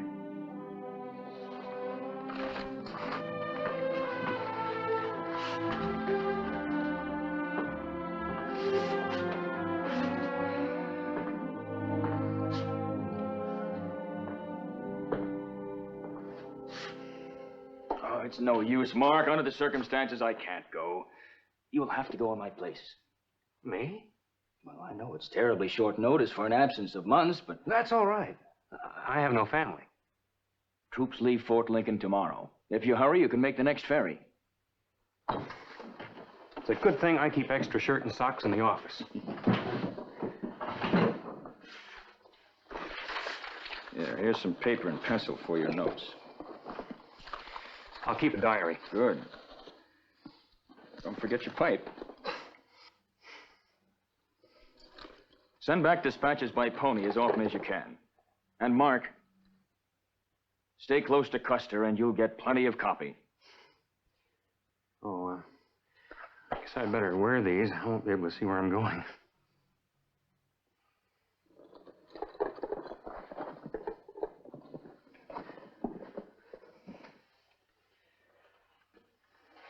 I'll do my best. Well, Well, this isn't goodbye. I'll be at Fort Lincoln to see you and Custer off.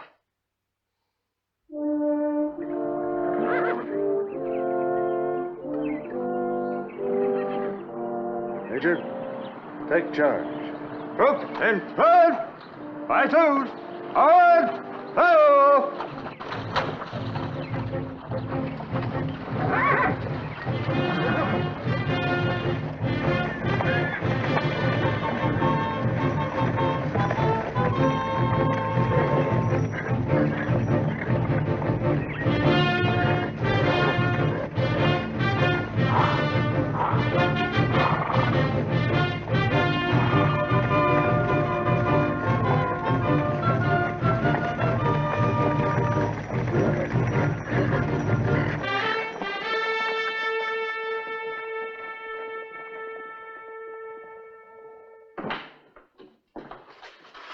Here you are, Carnahan. Story of Custer's departure for the New York Herald. That was quite a send-off, wasn't it? Yes. I envy Mark Kellogg. On that mule? I know what you mean, though. Chance to see Custer in action. Oh, by the way, how's Mrs. Lounsbury? Oh, she's better, thanks. Good.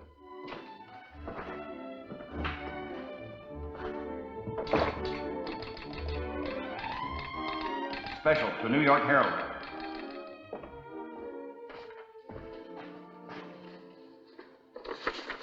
You don't look very happy, Miller. Lounsbury didn't go. Are you sure? Well, here it is. A description of Custer's departure. That's probably the only exclusive story of the expedition we're going to get. He must have had some reason. Oh, you know these small town editors. Well, run this and trust we get some more.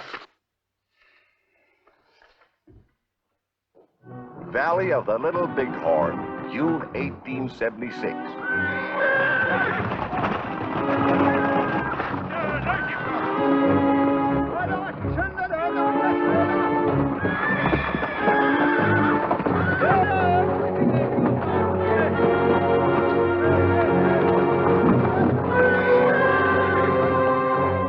Sure enough, dispatches came back to Bismarck regularly.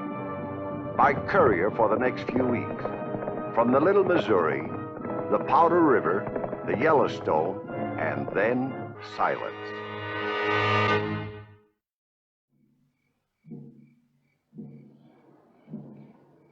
Those drums are getting on my nerves. Just friendly Indians across the river. They were going all last night. Well, the white man celebrates the 4th of July. Indians got to celebrate, too. Celebrate what? You're not worried, are you? Well, we haven't received a dispatch in over a week. You got to remember they're pretty deep in Indian territory. Takes longer to get word out. Indians have their couriers, too, don't forget. I think I'd better get over to the post in the morning and see what I can find out.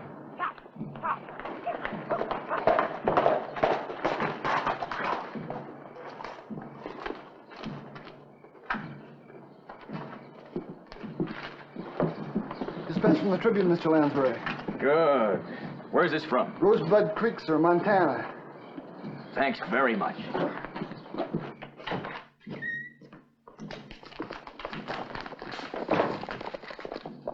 It's dated June 21st. We leave the Rosebud tomorrow, and by the time this reaches you, we will have met the Red Devils. With what results remain to be seen. Good old Mark. Listen to this. Last line of his dispatch. I go with Custer and will be at the death.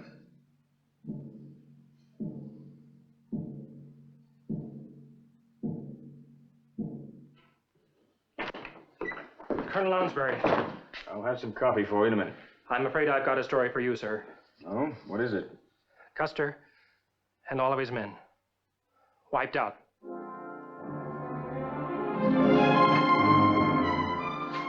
What? How do you know? Steamer far west just tied up. In from the Bighorn. You better tell Mr. Carnahan to stand by. Yes, sir.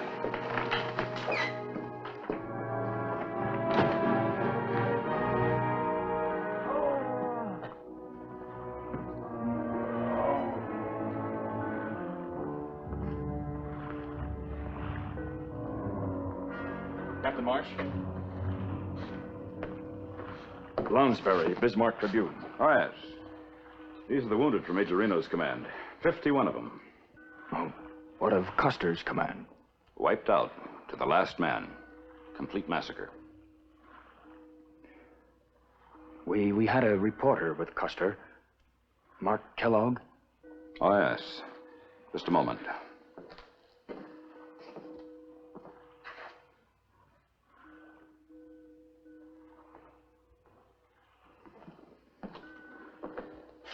This bag was found beside his body.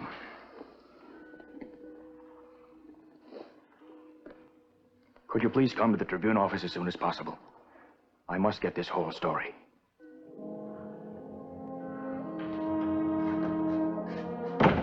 Clear the lines to St. Paul in the east. We've got news that'll rock the nation.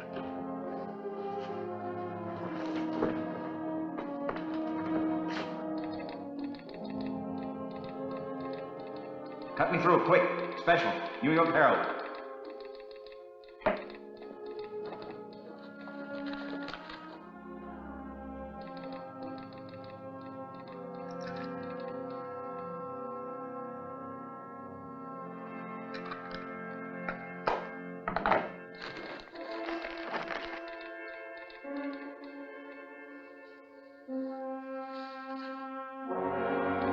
Mark's diary. It's the whole story. Stained with his blood. Carnahan, when you get that line, keep it open. Keep it open no matter what. Mr. Bennett? Yes? There's a wire from Bismarck. It's horrible. All the Custers killed. Oh, God. Better get on the wire. Tell them to rush all particulars.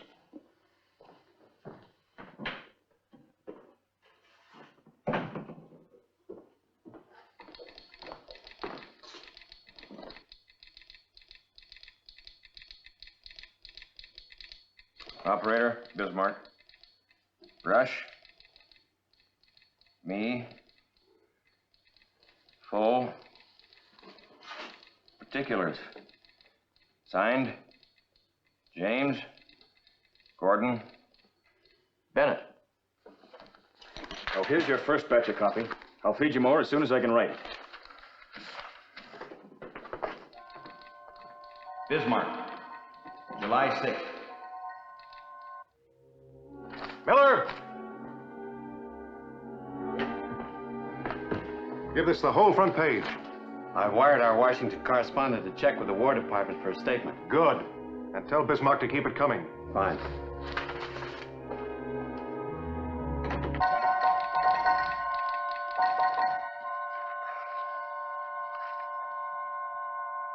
Rogers. Get over to the Trib office. Tell Lounsbury I'm running out of copy. Well, he should have some. He's interviewing Captain Marsh.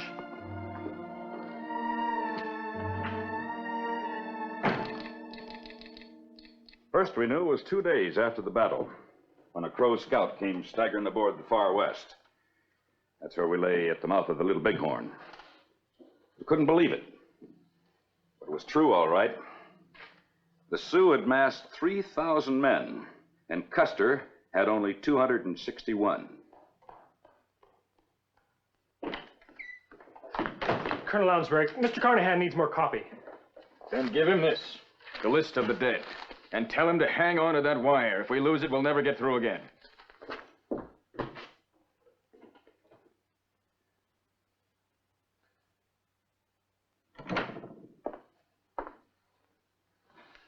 Some more stuff from Bismarck. It's a list of the dead, including all 5 Custers. Any word from Washington? Not yet. Can't understand it. You don't think by any chance that our Bismarck correspondent has gone off half-cocked on this thing? A story like this, a list of the dead? Impossible.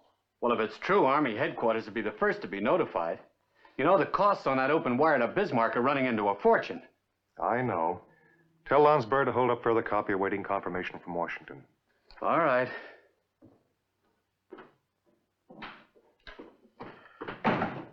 Where's Lonsberry? Down on the far west, interviewing some of the wounded from Reno's command. Wire here from New York says hold up everything till further notice. Hold up every... All right, I'll tell him, but I think you ought to send this anyhow. Yeah.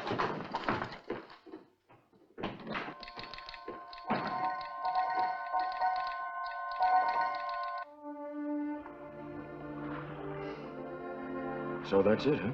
Hey, he just didn't wait. You know, Custer, sir. Bravest man who ever put foot in a stirrup, but riding for glory. Last anybody saw of him, he was leading the Gray Horse troop over the Divide. He was waving his hat.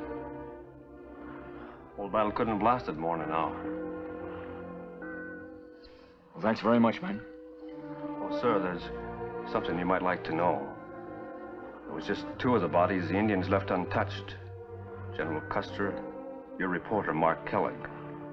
There's a man who can make the paper talk.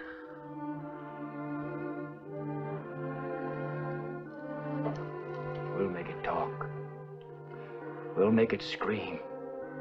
Clear across America. Colonel Lonsberry. I'm getting this copy out as fast as I can. They don't want it. What? Who? New York, the Herald. They say to stop sending until they get word from Washington.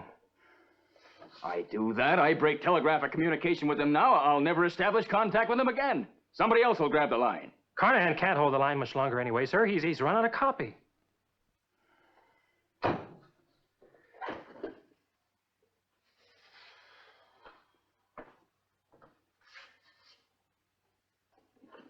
Then give him this. The Bible? Tell him to keep sending scripture till copy is ready. If Bennett won't foot the bill, I will. It'll run to thousands of dollars. I'll pay for it if I have to sell the plant, but this story is going out. Yes, sir. Thou shalt not be afraid for the terror by night, nor for the arrow that flieth by day. And it came to pass... From Washington? No, it's from Bismarck. Completely disregarding our orders. I can't understand this silence from the War Department. They know nothing. They've got nothing to say. That's incredible. General Sheridan must have received dispatches. General Sheridan is in Philadelphia at the Centennial. Well, send someone there to track him down. I've already sent a man. We're wasting valuable time. Is the story set up? We're ready to roll, but we can't. It's too big a risk. What does Lonsberry say this time? Oh, nothing. He's singing psalms at his own expense. Let me see that. Thou shalt not be afraid for... Miller, don't you see? He's holding the lines open with anything as long as they're words. He's really got a big one. The biggest in newspaper history, and he's going to see that we get it. Well, maybe, but I just Get the can't... presses rolling.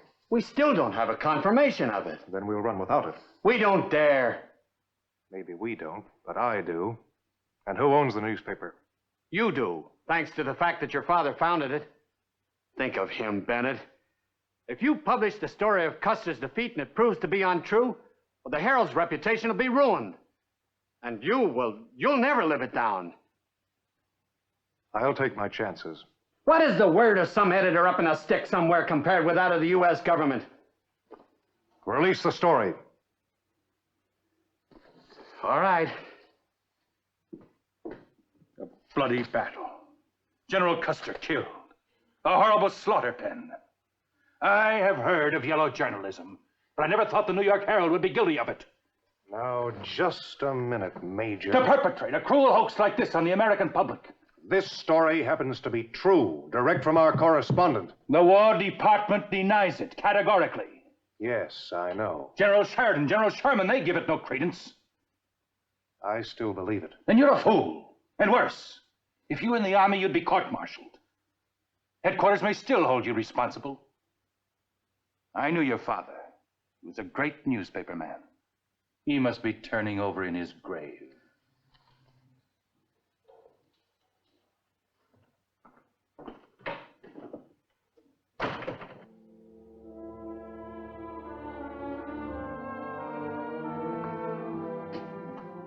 I hope I haven't let you down.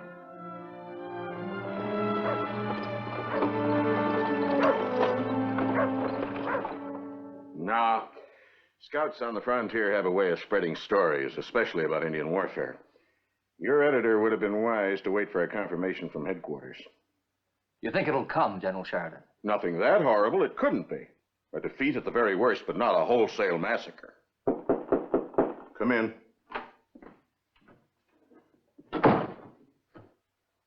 A dispatch from the War Department, sir. Addressed to you at Army headquarters and forwarded to you here. Sorry it was delayed.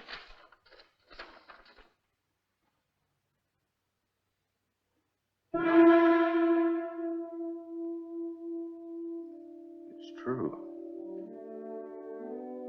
Every word the Herald printed.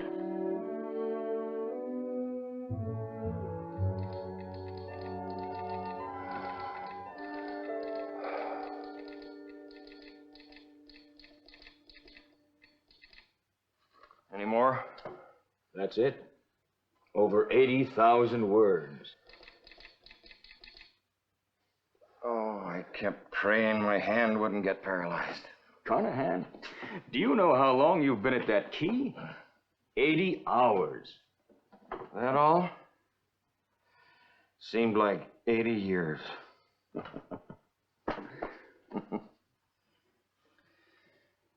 Well, there it is, the whole story.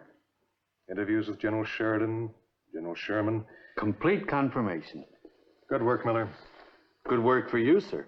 Taught me a good lesson in faith in my fellow newspapermen. Yes. The honors go to Colonel Lonsbury. He had a great story. He recognized a great story. And he handled it with greatness. And the way I've got it figured out, we're going to owe Western Union about $3,500, including charges on some Bible quotations. The best $3,500 I ever spent. And you can spend a few more dollars of the Herald's money, sending our thanks and our compliments to Colonel Lonsbury and to the telegraph operator.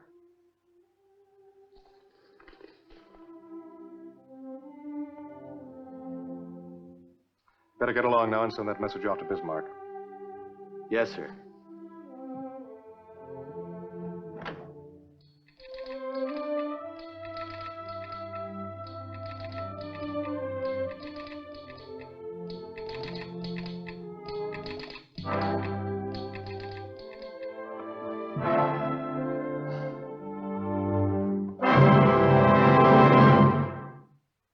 On the site of the old Western Union office in Bismarck, there stands today this marker commemorating that historic feat of journalism and telegraphy.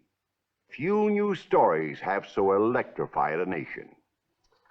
And the Custer Battlefield National Monument, a simple stone of white marble, marks the grave of Mark Kellogg, the reporter who, as he prophesied, was with Custer at the death, and whose diary helped to piece together the story of that ill-fated campaign. Now, I have here in my hands at this moment some pages from that diary, stained with Kellogg's blood from the Battle of the Little Bighorn, June 25, 1876. Now, for these priceless pages and for all her other help, we are indebted to Mrs. Stella Mann, the present publisher of the Bismarck Tribune and successor to its founder, Colonel Clement Lonsbury.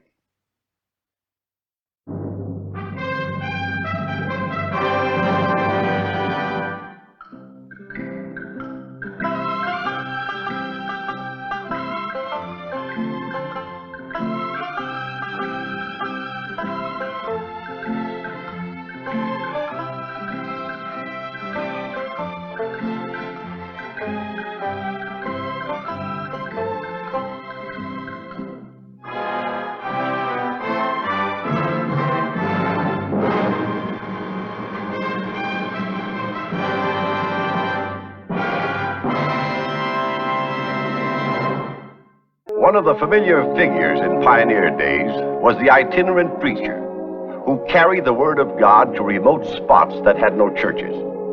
Mojave was such a place back in the year 1883, a straggling desert settlement, terminus of the 20-mule team route from Death Valley, supply point for surrounding mines and ranches. It is there that this story takes place. A story I call The Sin Buster. It is a Saturday morning in Mojave. A Saturday which up to this moment has promised to be full of high jinks like every other Saturday.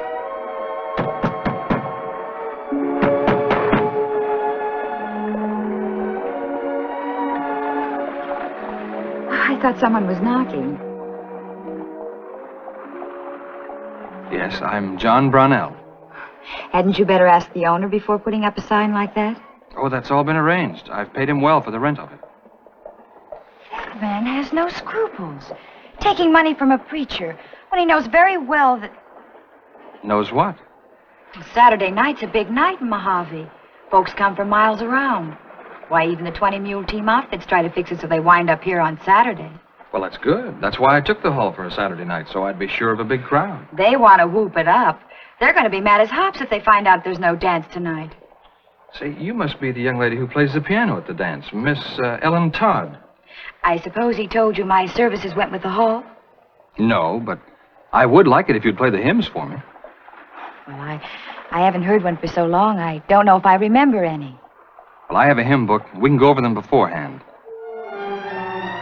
Please say you will. I'll try. But you'd better be prepared for fireworks. So I says to this little filly, I says, listen, sweet potato, well, get a load of note here, will you? All curried up for the dance tonight. You de cologne. I got a whole bottle of it. This ought to fetch him. You hear that? Get in. How to charm the ladies. Cut it off. Catnip. Cut it off. Don't waste it on the varmint. Last straw hard. What ails you, Gideon? There's a gripe to you, too, if you had money owing you couldn't collect. 3 times now I rode all the way out to old man Murray's ranch. Each time he swears how he's broke. But I know he's got plenty cashed away, the old miser. And next time I'm collecting my due or else. Hi, Ellie. How's the ivory tickler? All ready for tonight's dance? Listen, boys, there's not going to be a dance tonight. What do you mean? A preacher's come to town, and he's rented the hall for a revival meeting. Saturday night? He's got a lot of crust. He can't do this to us. Well, he paid good money for that hall. Well, that's just too bad. Because he's going to play to an empty house. Now, look, fellas. No mealy-mouthed psalm-singing son of a gun's going to get his hooks in me. He's not mealy-mouthed, and I'm playing the hymns. What? Are you running out on us, too? Well, a little religion wouldn't hurt any of you. Sorry, sister. I don't want any part of it. The only thing that'll bring me to my knees is a good crap game. Let the old sin buster go someplace else to peddle his stuff. Yeah, that's right. Yeah. All week long. Yeah, I worked all week long in a committee to get this dance up, and look what happened. What are you trying to do? Me with new boots, just a squeaking to dance. And me smelling like a rose. Let's see, soap, shoelaces, neat's foot oil. I guess that's all. How about some tobacco? Plug or by the tin? No, thanks. Against your religion? No, just against my stomach. When I was a kid, I'd shoot a big plug once out behind the barn. Oh, it made me deathly sick. To this day, I hate to admit it, but it turns my stomach even to see other folks chew it.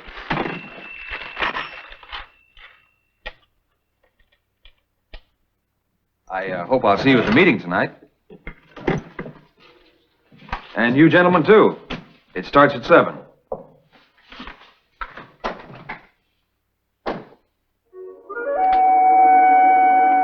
Hey, I got an idea. You want to see some fun? Sure. Go on. Look at that. Give me that whole stack of chawing tobacco. Well, that'd last you a year. Do I get it or don't I? Well, yes, heck yes.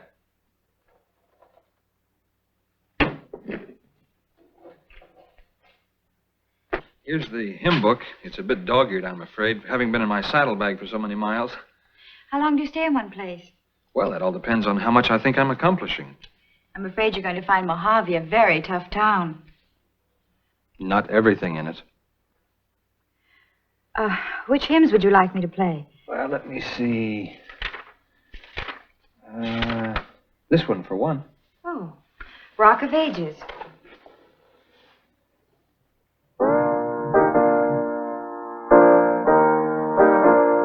It really is beautiful. Just wait till you hear the whole congregation singing it. Mr. Brownell, suppose nobody comes. Why, of course they'll come. You really believe that? If I didn't, I wouldn't be here. I'm glad you have such faith, Parson, because...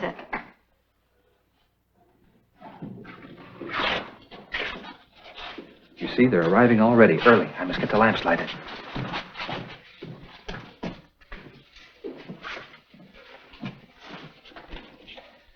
I have chosen as my text for tonight the 3rd verse of the 40th chapter of Isaiah.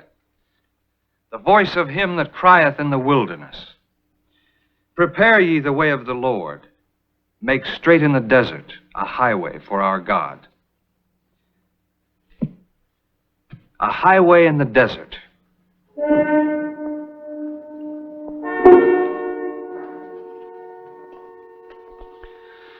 You, my friends, are all desert folks.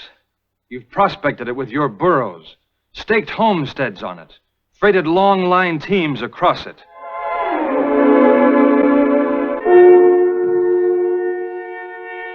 You know what it's like. For the most part, a trackless waste. A few trails worn by the moccasined feet of Indians. At best, a wagon-rutted road in the shifting sands. But a highway. This is something unknown in the desert.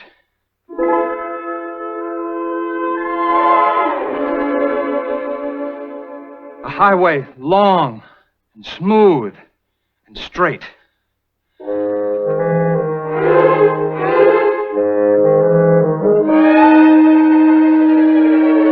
My friends, in the hearts of all of us are wastes. Rough, arid.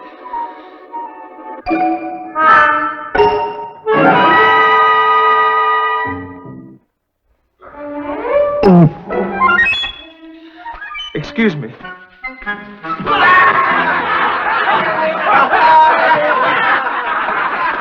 You men ought to be ashamed of yourselves for breaking up the meeting like that. Well, can we help it? The parson's got a weak stomach. It almost made me sick to see you all sitting there chewing tobacco. We'll throw it away now, Ellie. Come on, boys. Push the chairs back. Clear the floor. Hey, on with the dance. If you think I'm going to play for you to dance, you've got another thing coming. Oh, now, Ellie. And what's more, I'm not going to play for you next week or any Saturday night until you've apologized to the Reverend. We were only joking. We were just having a little fun. Maybe you think a circuit preacher has it easy.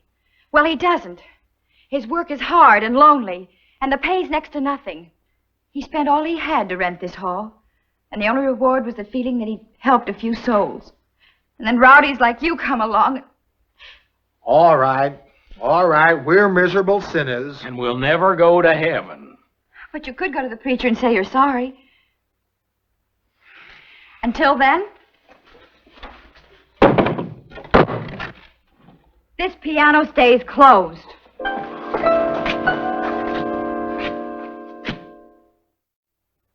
No sense of us all traipsing over to see him. We'll draw straws, and the fellow who gets the short one, well, he'll represent us all. Agreed? No, I don't agree. You and Billy was the ringleaders. You ought to go. This is a democratic country, Gideon. Equal opportunities for all. Draw. That's a long one. Long one. A long one. A long one. That's a long one. Yoo-hoo! Gideon. I ain't gonna draw. You was chawing with all the rest of us, Gideon. It was only because Because you wouldn't pants up a chance to get a free chaw of tobacco. Draw.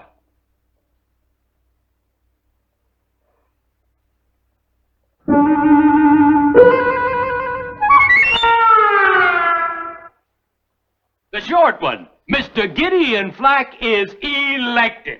You rigged it. It ain't fair. How come I gotta be the goat? Maybe you need converting the most. I ain't gonna be converted. You're gonna pretend to be. You're gonna go to the parson and put up a bluff of confessing your sins and ask to be saved. And no Welshing now. You savvy?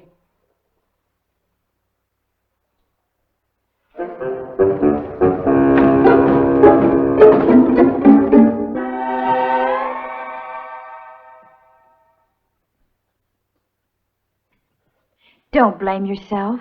You couldn't help it. If there had only been one of them chewing, but rows of them. Well, maybe next time you'll have to have them check their tobacco with their guns at the door. Well, there won't be any next time. I spent every cent I had renting this place. Yes, I know. What troubles me the most is that I'll be leaving here without having done one bit of good. Just imposed on you.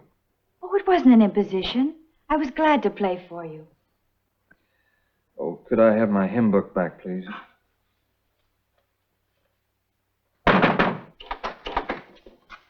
I'm looking for the parson. Here I am. What can I do for you? I want to talk with you. Certainly. Come on in. Oh, don't go. Or is it something personal? No. Just about my soul. Well, sit down.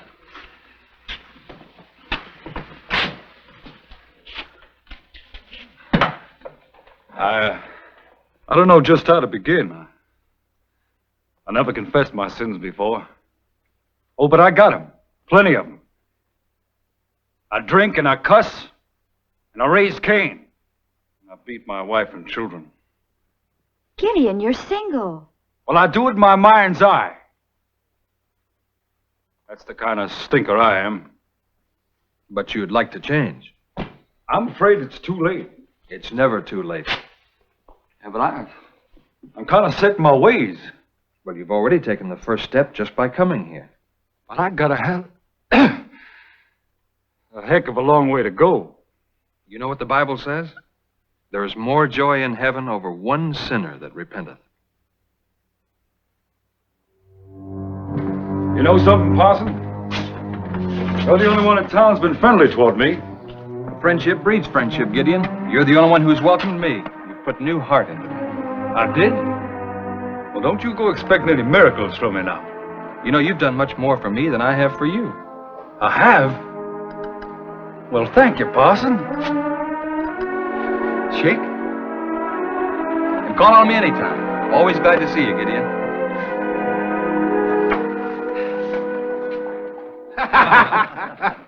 Sure we rigged the drawing. I wouldn't want to be in your shoes when Gideon Flack finds out. Say, maybe the parson will really convert him. Gideon get religion? Why, he's the honoriest cuss in town. And the most unpopular. He's spending a lot of time with the parson, I notice. He must be putting on a good act.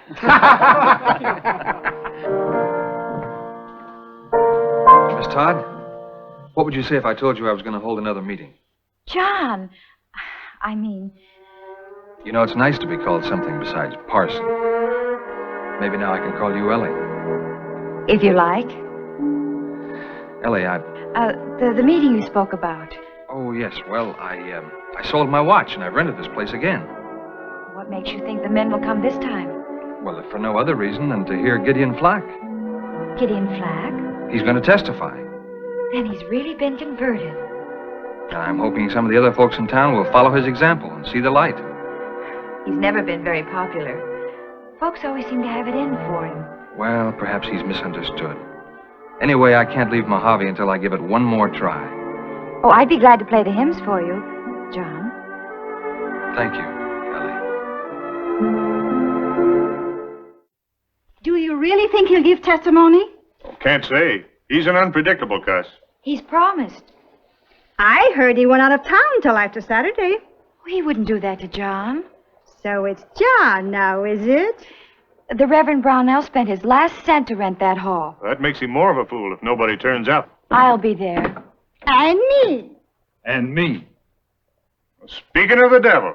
We heard you'd left town. I'm back. I heard you was going to testify at the meeting tonight. You hear a lot, don't you? Everything that's going around. Tell me, is it true? Sure. Ha! I got my speech all ready. Is that what you went away for, to work on it? Could be. You old hypocrite. Maybe you'd rather I took my business somewhere else. You never spend nothing here anyhow. Well, I'm prepared to now. I'm buying me a whole new outfit. If I'm going to stand up at meeting, I can't look like a bindle stiff. I got to look saved. Well, you need a good suit. And a clean shirt. Oh, and a nice tie. Boots. And a hat. Pass around afterwards. Where's the sheriff? Out of town. Why? There's been a killing. Who? Where? Old man Murray, out at his ranch. I'm working for him. When he didn't appear this morning, I went into the house, found him lying on the floor, shot to death, and his money sock beside him, empty. I rode here fast as I could to fetch the sheriff. I'll go after him. You stay here. I was only volunteering. As a close friend of the deceased, I suppose. I don't like the tone of your voice. There are a lot of things I don't like about you. I'll go back. Wait for the sheriff. We'll try and get word to the sheriff.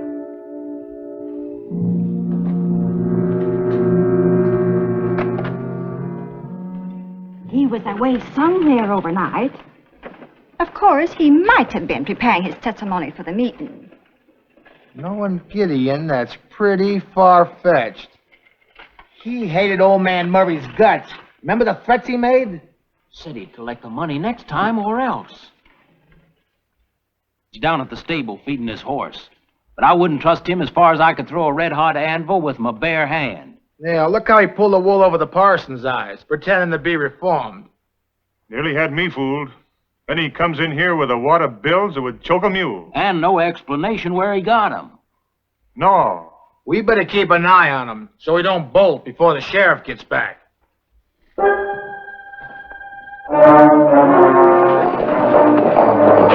He comes.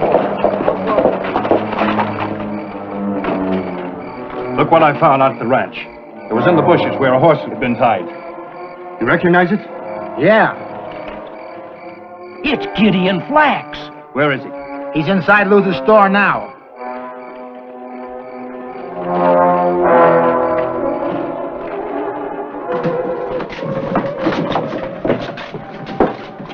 You ever see this gun before? Where'd you get it? Where you dropped it. At Murray's ranch? That's a lie. You admit it is your gun. Yeah. And you had it with you when you went out there last night. No, I didn't carry any gun. But you were out there. Yeah, but I didn't kill him. What'd you go out there for? To collect some money he owed me. Did you? No. So you pulled a gun on him? I tell you, I didn't have a gun. I looked for it before I left, but I couldn't find it. It was gone. Loaded? Well, of course. One empty cartridge. The bullet that killed Murray came from a .44 just like this. What do you know about That's his gun. I didn't fire it. He was alive when I left him. I swear it. Look, Gideon, we all heard the threats you made about collecting that money or else. How do you explain being so well heeled all of a sudden? That was money I had in the bank. You better confess. I didn't kill Murray. You won't need that necktie, brother. We got a better one for you. Yeah. Sure have. You can't hang me. I'm innocent. Let me go. We'll take him out to the tree by the corral.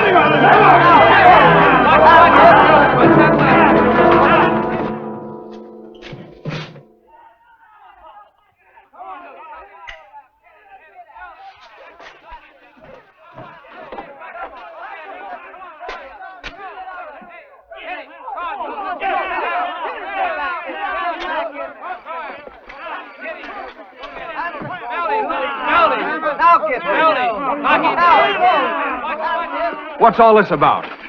Where are you taking this man? For the love of God, help me. He committed a murder. Yeah, that's right. I don't believe it. We got the evidence. His gun. The money he stole. That's not enough to go on. Well, it's enough for us. Come on, boys. I didn't kill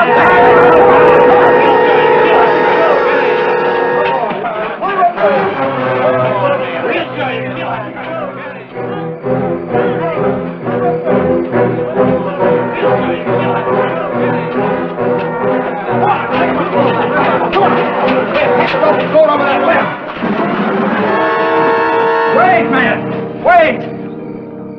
This man may be guilty of a lot of sins. Who of us isn't? But he's not a murderer. I know. I've talked with him. And everything he told you was a lie. All that business about wanting to be converted, that was a fake. We drew lots to see who'd go to you. And his conversion was a put-up job.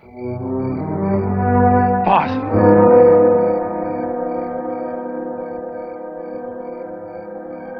The man is still entitled to a fair trial. Now give him into my custody and I'll turn him over to the sheriff. Like heck you would. Come on, let's get this business over with. Get out! Wait!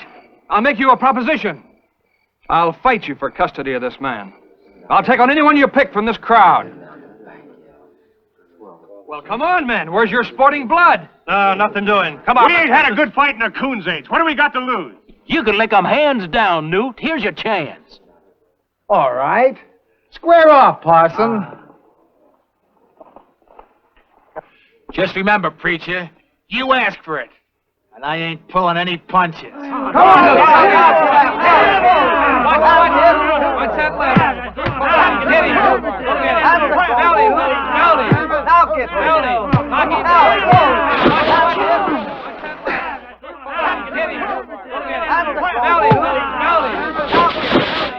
You never learned that in church.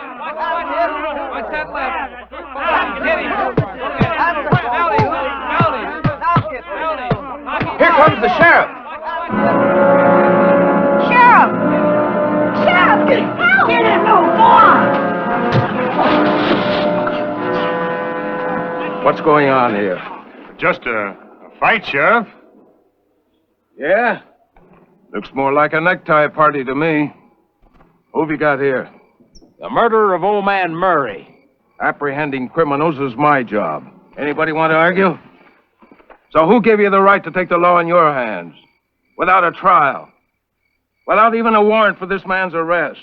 If it's a warrant you want, go ahead and draw one up. Well, I already have one. After completing my investigation at the Murray Ranch. Frank Short, I arrest you for the murder of your boss, James Murray. Frank! John, you were right. Now I know I'm on the side of the angels. Let's go.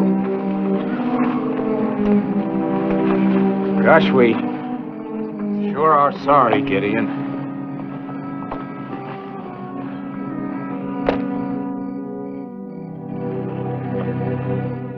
Parson sure packs a wallop, eh, Newt? He sure had me going for a minute. Well, maybe there is something to having the Lord on your side. Might be worth looking into.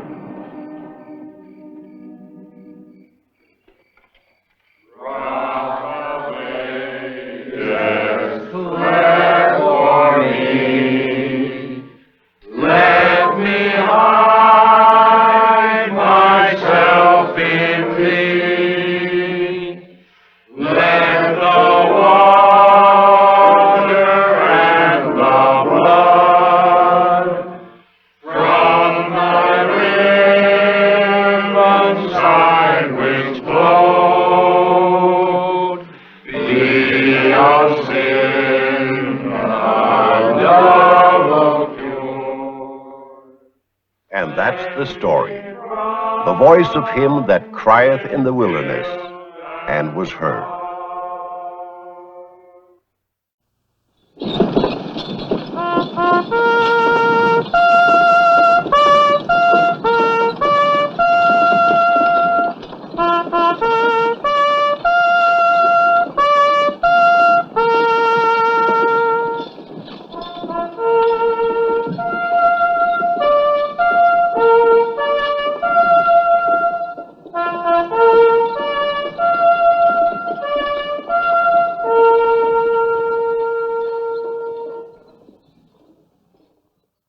Plating এর idea already চিন্তা করা আছে। হ্যাঁ, এখন just এটা হয়ে গেলে প্লেটিংটা করে দিই। 14 মিনিট বাকি। কস্টিং শুরু করে দাও। কস্টিং হয়নি, প্লেটিংটা পরে কস্টিংটা শেষ করে দেব। আমি জাস্ট এখন ক্লিন করছি তো যতটুকু ম্যাচ।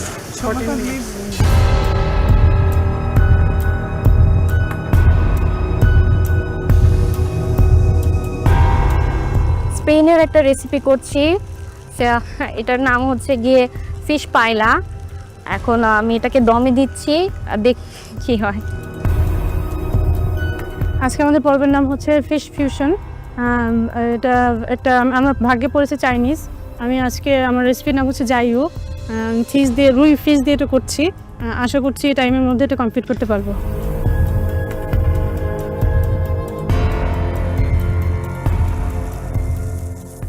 আজকে আমি করছি মেক্সিকোর একটা ডিশ, পেসকাডো আলা ভারকুজানা। আজকে আমি ফার্স্ট টাইম মেক্সিকান কোনো ডিশ করছি, তারপর ফিশ দিয়ে ফিউশন। আজকে আমার রেসিপি ছিল ফ্রেঞ্চ কুইজিন। তো দেশি মাসে ফ্রেঞ্চ কুইজিনের কোনো একটা ডিশ আমাকে করতে হচ্ছে। আমি আমার মেন ডিশ হিসেবে রাখছি হচ্ছে ফ্রেঞ্চ বিস্ক স্যুপ, সেটা হচ্ছে বল দিয়ে করতেছি আমি, বল পিস দিয়ে। আমার স্যুপ মোটামুটি হয়ে গেছে, আমি জাস্ট একটু টেস্ট করে এটা নামাই ফেলবো। আমার অলরেডি আমি এটা রোল ভাজবো আর হচ্ছে টোস্ট রেডি করবো, দ্যাটস ইট।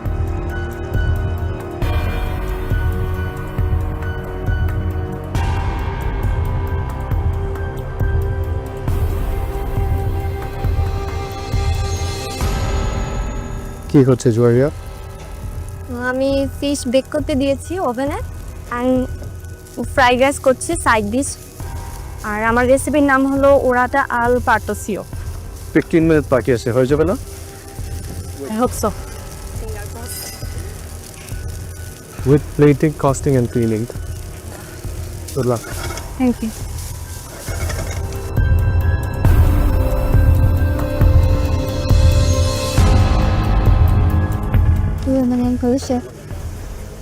Thai cuisine. জি। দেখে বোঝা যাচ্ছে। We can smell the Thai flavors. আমার অলমোস্ট হয়ে গিয়েছে। স্টিমড ফিশ করছি আর সাথে হচ্ছে sticky rice. Very nice. Plating এর আইডিয়া অলরেডি চিন্তা করা আছে। হ্যাঁ, এখন জাস্ট এটা হয়ে গেলে প্লেটিংটা করে ফেলি। 14 মিনিট বাকি। কস্টিং শুরু করে দাও। কস্টিং হয়নি, প্লেটিংটা পরে কস্টিংটা শেষ করে ফেলবো। আমি জাস্ট এখন ক্লিন করছি যতটুকু নাইস। মানে প্লেটিংটা করো, পাশাপাশি চিনি কস্টিং তারপরে।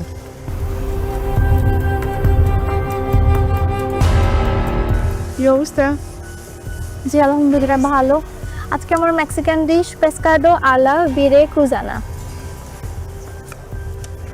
কি ফিশ নিয়েছো? আজকে আমি বোয়াল। বোয়াল? জি।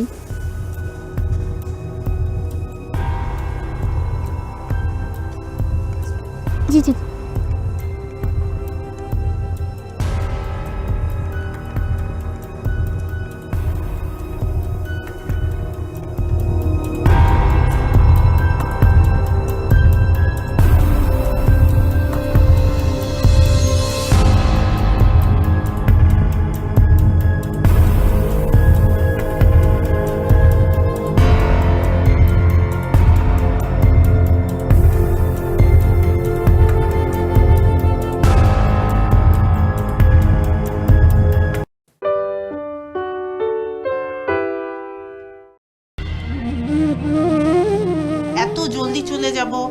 এটা আমি ভাবিনি। আমি আশা করেছিলাম যে অ্যাটলিস্ট টপ 10-এ আমি নিজেকে নিয়ে যেতে পারবো, কিন্তু একদম প্রথম এপিসোডেই আমাকে চলে যেতে হচ্ছে। এই ব্যাপারটা আমার জন্য খুবই দুঃখজনক। বিন্দুমাত্র দুঃখ আমার নেই, কারণ আমি আমার কমতিগুলো জেনে গেলাম। আমি অবশ্যই এখানে আবার আসবো। আমরা পুরো দেশ থেকে বাছাই করে নিয়ে এসেছিলাম সেরা 20 প্রতিযোগীকে। তাদের মধ্য থেকে আজ বিদায় নিলেন 2 জন প্রতিযোগী, বাকি রইলেন 18 জন। এবং এই টপ 18 পার্টিসিপেন্টকে সঙ্গে নিয়ে আমরা এগিয়ে যাব আমাদের পরবর্তী চ্যালেঞ্জগুলোতে। Congratulations to all. বিজ্ঞ বিচারক, আমার মনে হয় বিদায় নেবার আগে আরেকটি বিশেষ কাজ বাকি রয়ে গেছে, right? Black scarf. Black scarf. স্ক্রিনে চোখ রাখি, দেখা যাক কে পাচ্ছেন এবারের চ্যালেঞ্জের black scarf. 29.6 out of 30. Congratulations, Kumu.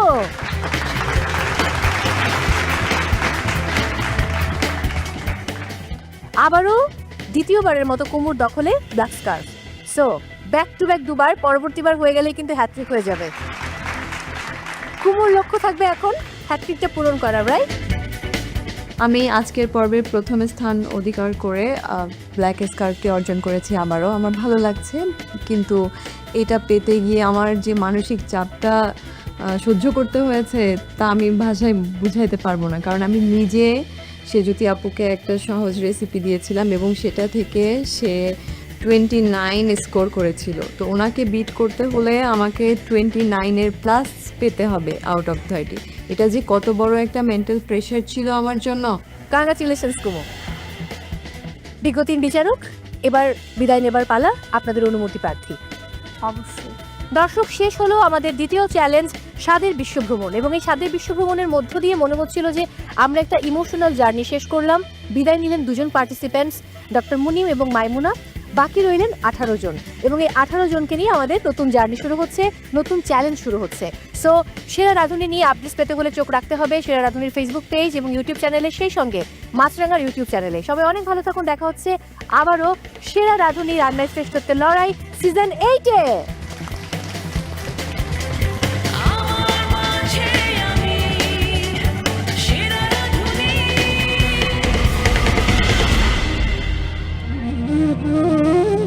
এত জলদি চলে যাব এটা আমি ভাবিনি। আমি আশা করেছিলাম যে অ্যাটলিস্ট টপ 10-এ আমি নিজেকে নিয়ে যেতে পারবো, কিন্তু একদম প্রথম এপিসোডেই আমাকে চলে যেতে হচ্ছে, এই ব্যাপারটা আমার জন্য খুবই দুঃখজনক। বিন্দুমাত্র দুঃখ আমার নেই, কারণ আমি আমার কমতিগুলো জেনে গেলাম। আমি অবশ্যই এখানে আবার আসবো।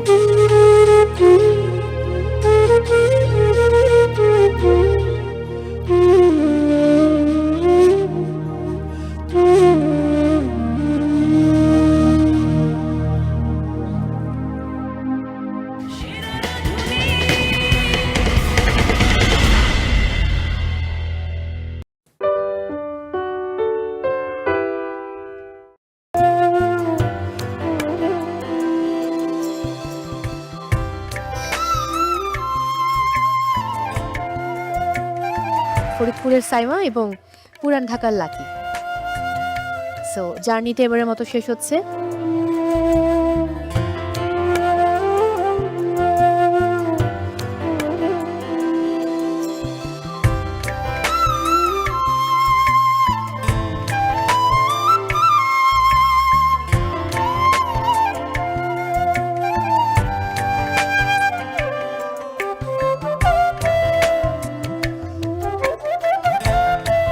আমার মনে হচ্ছিল নিশাত বোধহয় কিছু বলতে চায়। ও যেহেতু আসলে ওর টিমটাকে সুইচ করেছিল, সাইমাকে পাঠিয়ে দিয়েছিল অন্য টিমে। নিশাত আসুন।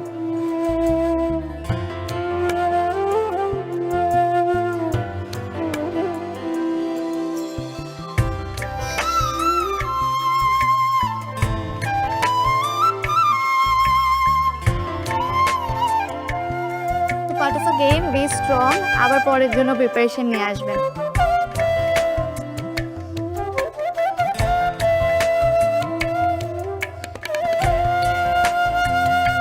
Thank you so much.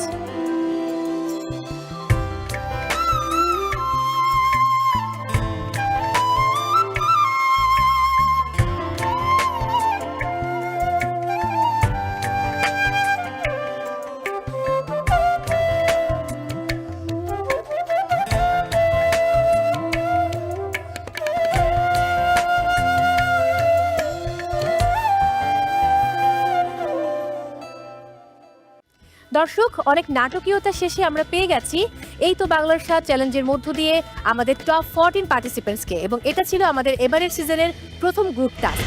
সেরা রাঁধুনির জার্নি আমার আজ থেকে আরও 8 বছর আগে। আমি হয়তোবা এর আগে এত দূর আসতে পারিনি। আজ এখান থেকে বাদ পড়ে গিয়ে আমি কিছু হারিয়ে যাচ্ছি না, অনেক কিছু নিয়ে যাচ্ছি। টপ 16 হয়ে আমি নিজেকে সেরা রাঁধুনিই মনে করছি।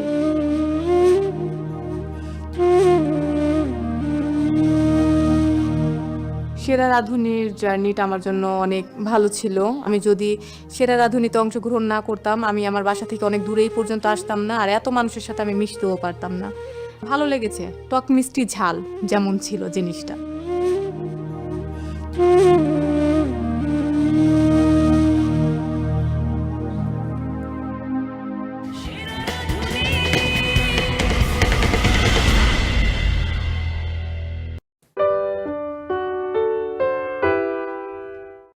আজকের পর্ব মিলিয়ে কিউমুলেটিভ স্কোরে বটম 2 কিন্তু আজকে বাদ পড়ে যাবেন। যার ভাগ্যে যে দেশ পড়বে সেই কুজিনের সাথে আজকের ফিশ নিয়ে আপনাদেরকে রেসিপিটা তৈরি করতে হবে। আমরা শুরু করতে পারি না আজকে? আজকে তো শুরু করতেই হবে। আর তোমার কাছে তো ফিশ বোল সবসময় রাখা থাকে, সেটা ছাড়া কিভাবে শুরু করব?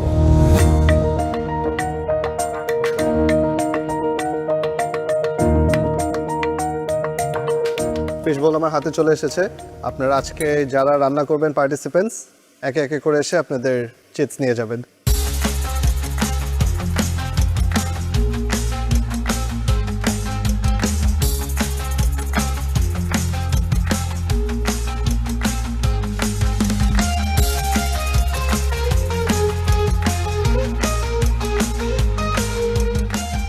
আরও একবার মনে করিয়ে দিতে চাই, গত পর্বে আপনারা নিজেরাই দেখেছেন যার ভাগ্যে যে দেশ পড়বে সেই কুজিনের সাথে আজকের ফিশ নিয়ে আপনাদেরকে রেসিপিটা তৈরি করতে হবে।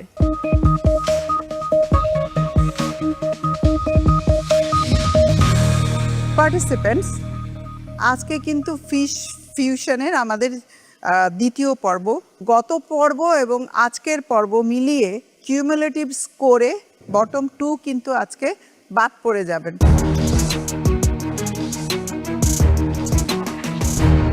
সো নিজের বেস্টটা দিয়ে আপনারা আপনাদের ডিশটা তৈরি করার চেষ্টা করবেন। আপনাদের চ্যালেঞ্জে অ্যাডভান্টেজ পেতে হলে টপ র্যাঙ্কিংয়ে থাকতে হবে, এতটুক তো ক্লিয়ার।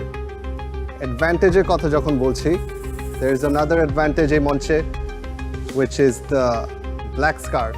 আজকেও সেম হবে, top scorer will receive the black scarf and obviously black scarf-এর স্পেশাল অ্যাডভান্টেজ থাকবে, যেটা আজকে পাবেন কুমু।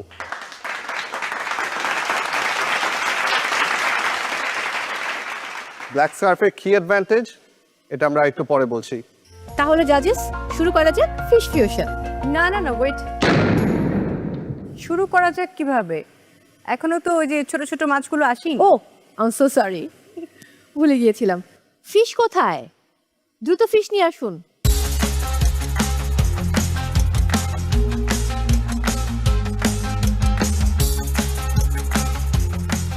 কি কি ফিশ আছে সেটা দেখার আগে আপনাদের কাছে কোন কোন দেশ আছে সেটা আগে দেখে নিই। তার মানে কোন কোন কুজিন পড়ছে। আমরা প্রথমে যাচ্ছি অসিতের কাছে, থাইল্যান্ড। এই থাইল্যান্ড খুবই সহজ। এরপর যাব রূপার কাছে, আফ্রিকা। আফ্রিকা। এরপর যাব সেজুতি, মানে আমার জান, মালয়েশিয়া। মালয়েশিয়া। মালয়েশিয়া। নেক্সট কুমু, চায়না। এরপর নিশাত, আমার পড়েছে ফ্রান্স। ফ্রান্স, বাহ। এরপর জানতে চাই Nashita, middle east. Middle east, wow. যেহেতু আমার জন্ম মিডল ইস্টে, সো মিডল ইস্টার্ন কুজিন সম্পর্কে আমার অনেক আইডিয়া ছিল। যদিও ফিশ নিয়ে আমার সেরকম আইডিয়া ছিল না, বাট প্রত্যেকটা খাবারে কী ধরনের মশলা যায়, কোন প্রসেসে রান্না করতে হয় এবং খেতে কেমন লাগে আমার সেই আইডিয়া ছিল। সো এটা আমার জন্য আসলে একটা বেনিফিট ছিল। লাকি, তোমার কোন দেশের কুইজিন পড়েছে? আমি আজকে ব্রাজিল পেয়েছি। ব্রাজিল। ফিশ বল থেকে আমার কুইজিনটা বের হলো, খোলার পরে দেখলাম যে ব্রাজিল কুইজিন। আমি তো দেখে অবাক যে আল্লাহ, কিভাবে কি করব, জীবনে কখনো করিনি। তামান্না, ঘানা। ঘানা, ওরে বাবা। আমার ভাগ্যে পড়েছিল ঘানা কুইজিং, যেটা আমি কখনো রান্না করিনি এবং এটা দেখে আমি খুবই কনফিউজড হয়ে গিয়েছিলাম যে কি করব না করব। লাস্ট পার্টিসিপেন্টস দিবা, United kingdom. Good.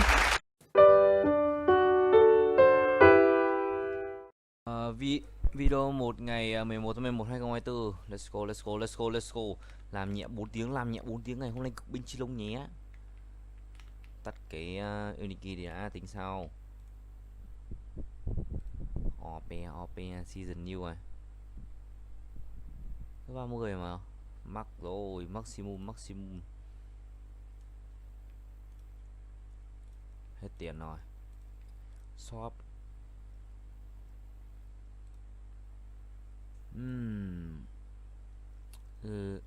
Lucky block loot. xem nào.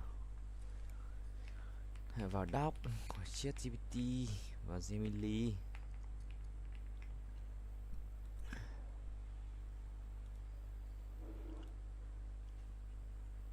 Doc xem nào.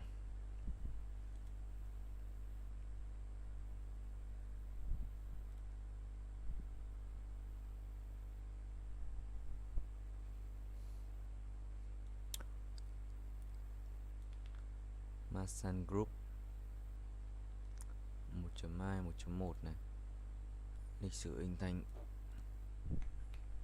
trình lịch sử hình thành Masan Group. Let's go buddy. Spotify free đi cho khách chơi này.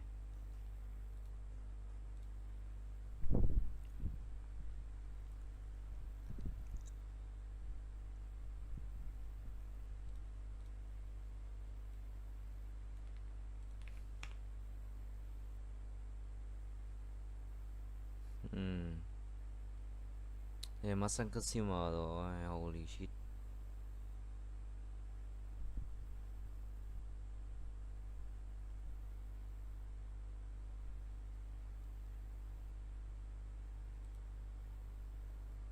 Masan Group.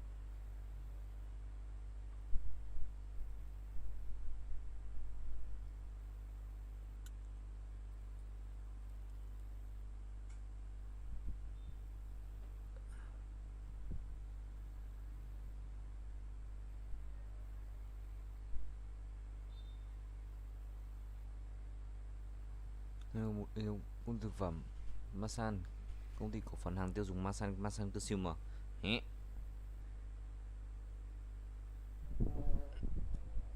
Xong rồi, nhọt rồi.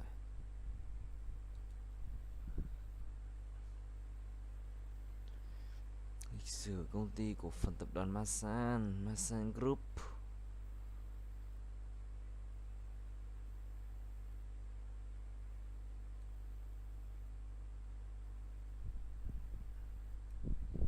Lịch sử công ty 2023, 2022.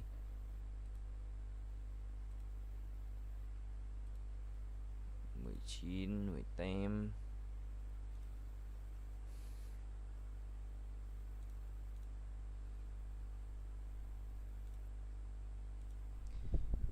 Cổ phần Masan được thành lập vào tháng 11 năm 2024.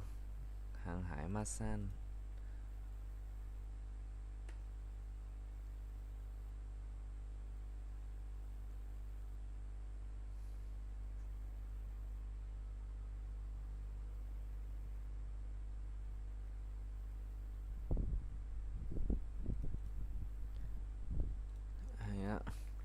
Dựa vào dữ liệu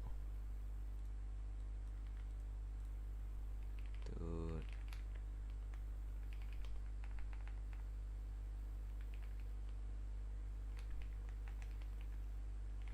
trình bày tất cả nội dung lịch sử hình. Nó là cái gì ta?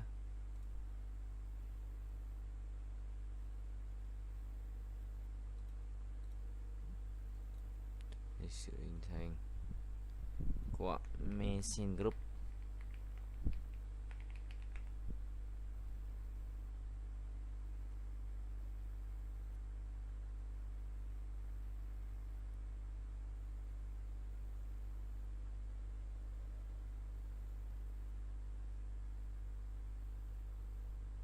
What? Thì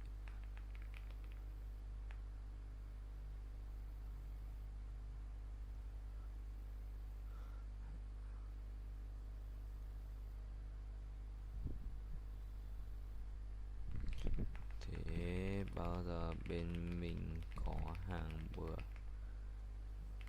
giờ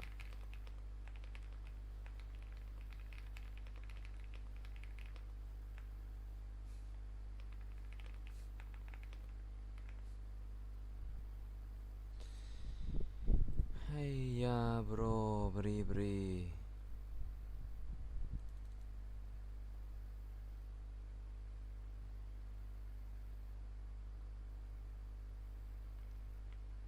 Let's farming.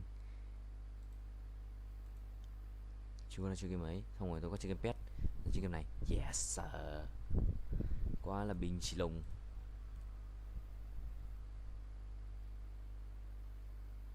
Hooking à? No hooking for me. Guardian.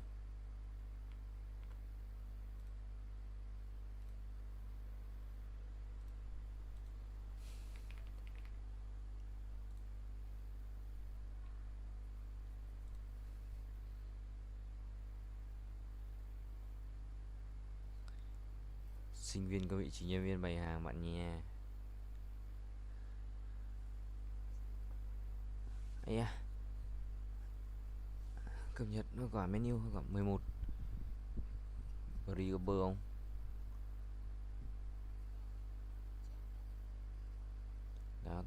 Tá dưa vàng lựu đỏ roi xài.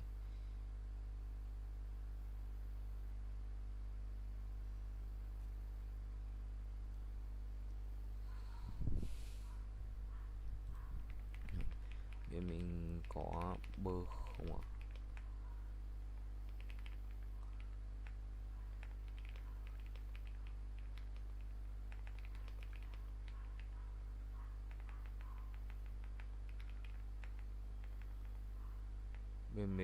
Bên mình bơ bút còn hàng không ạ? Ok Bri.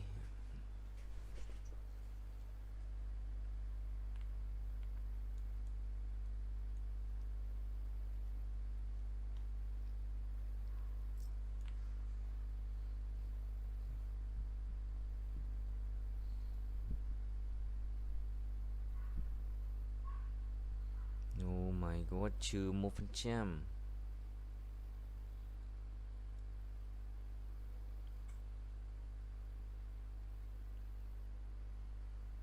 What? Why body sleep?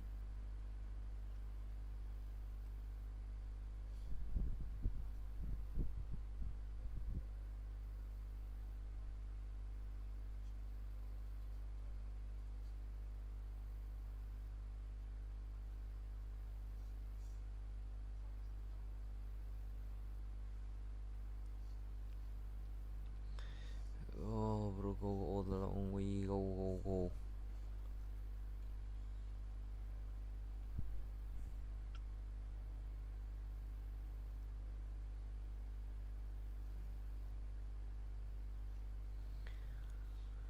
Yes sir.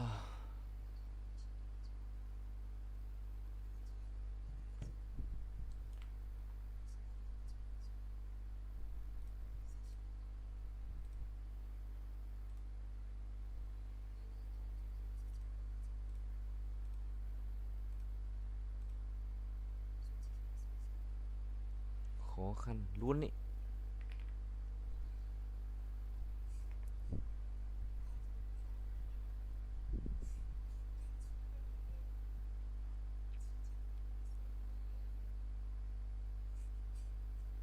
$16.000 một cân.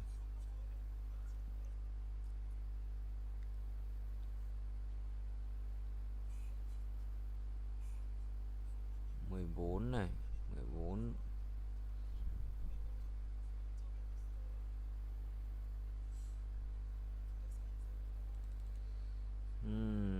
Very cheap đấy.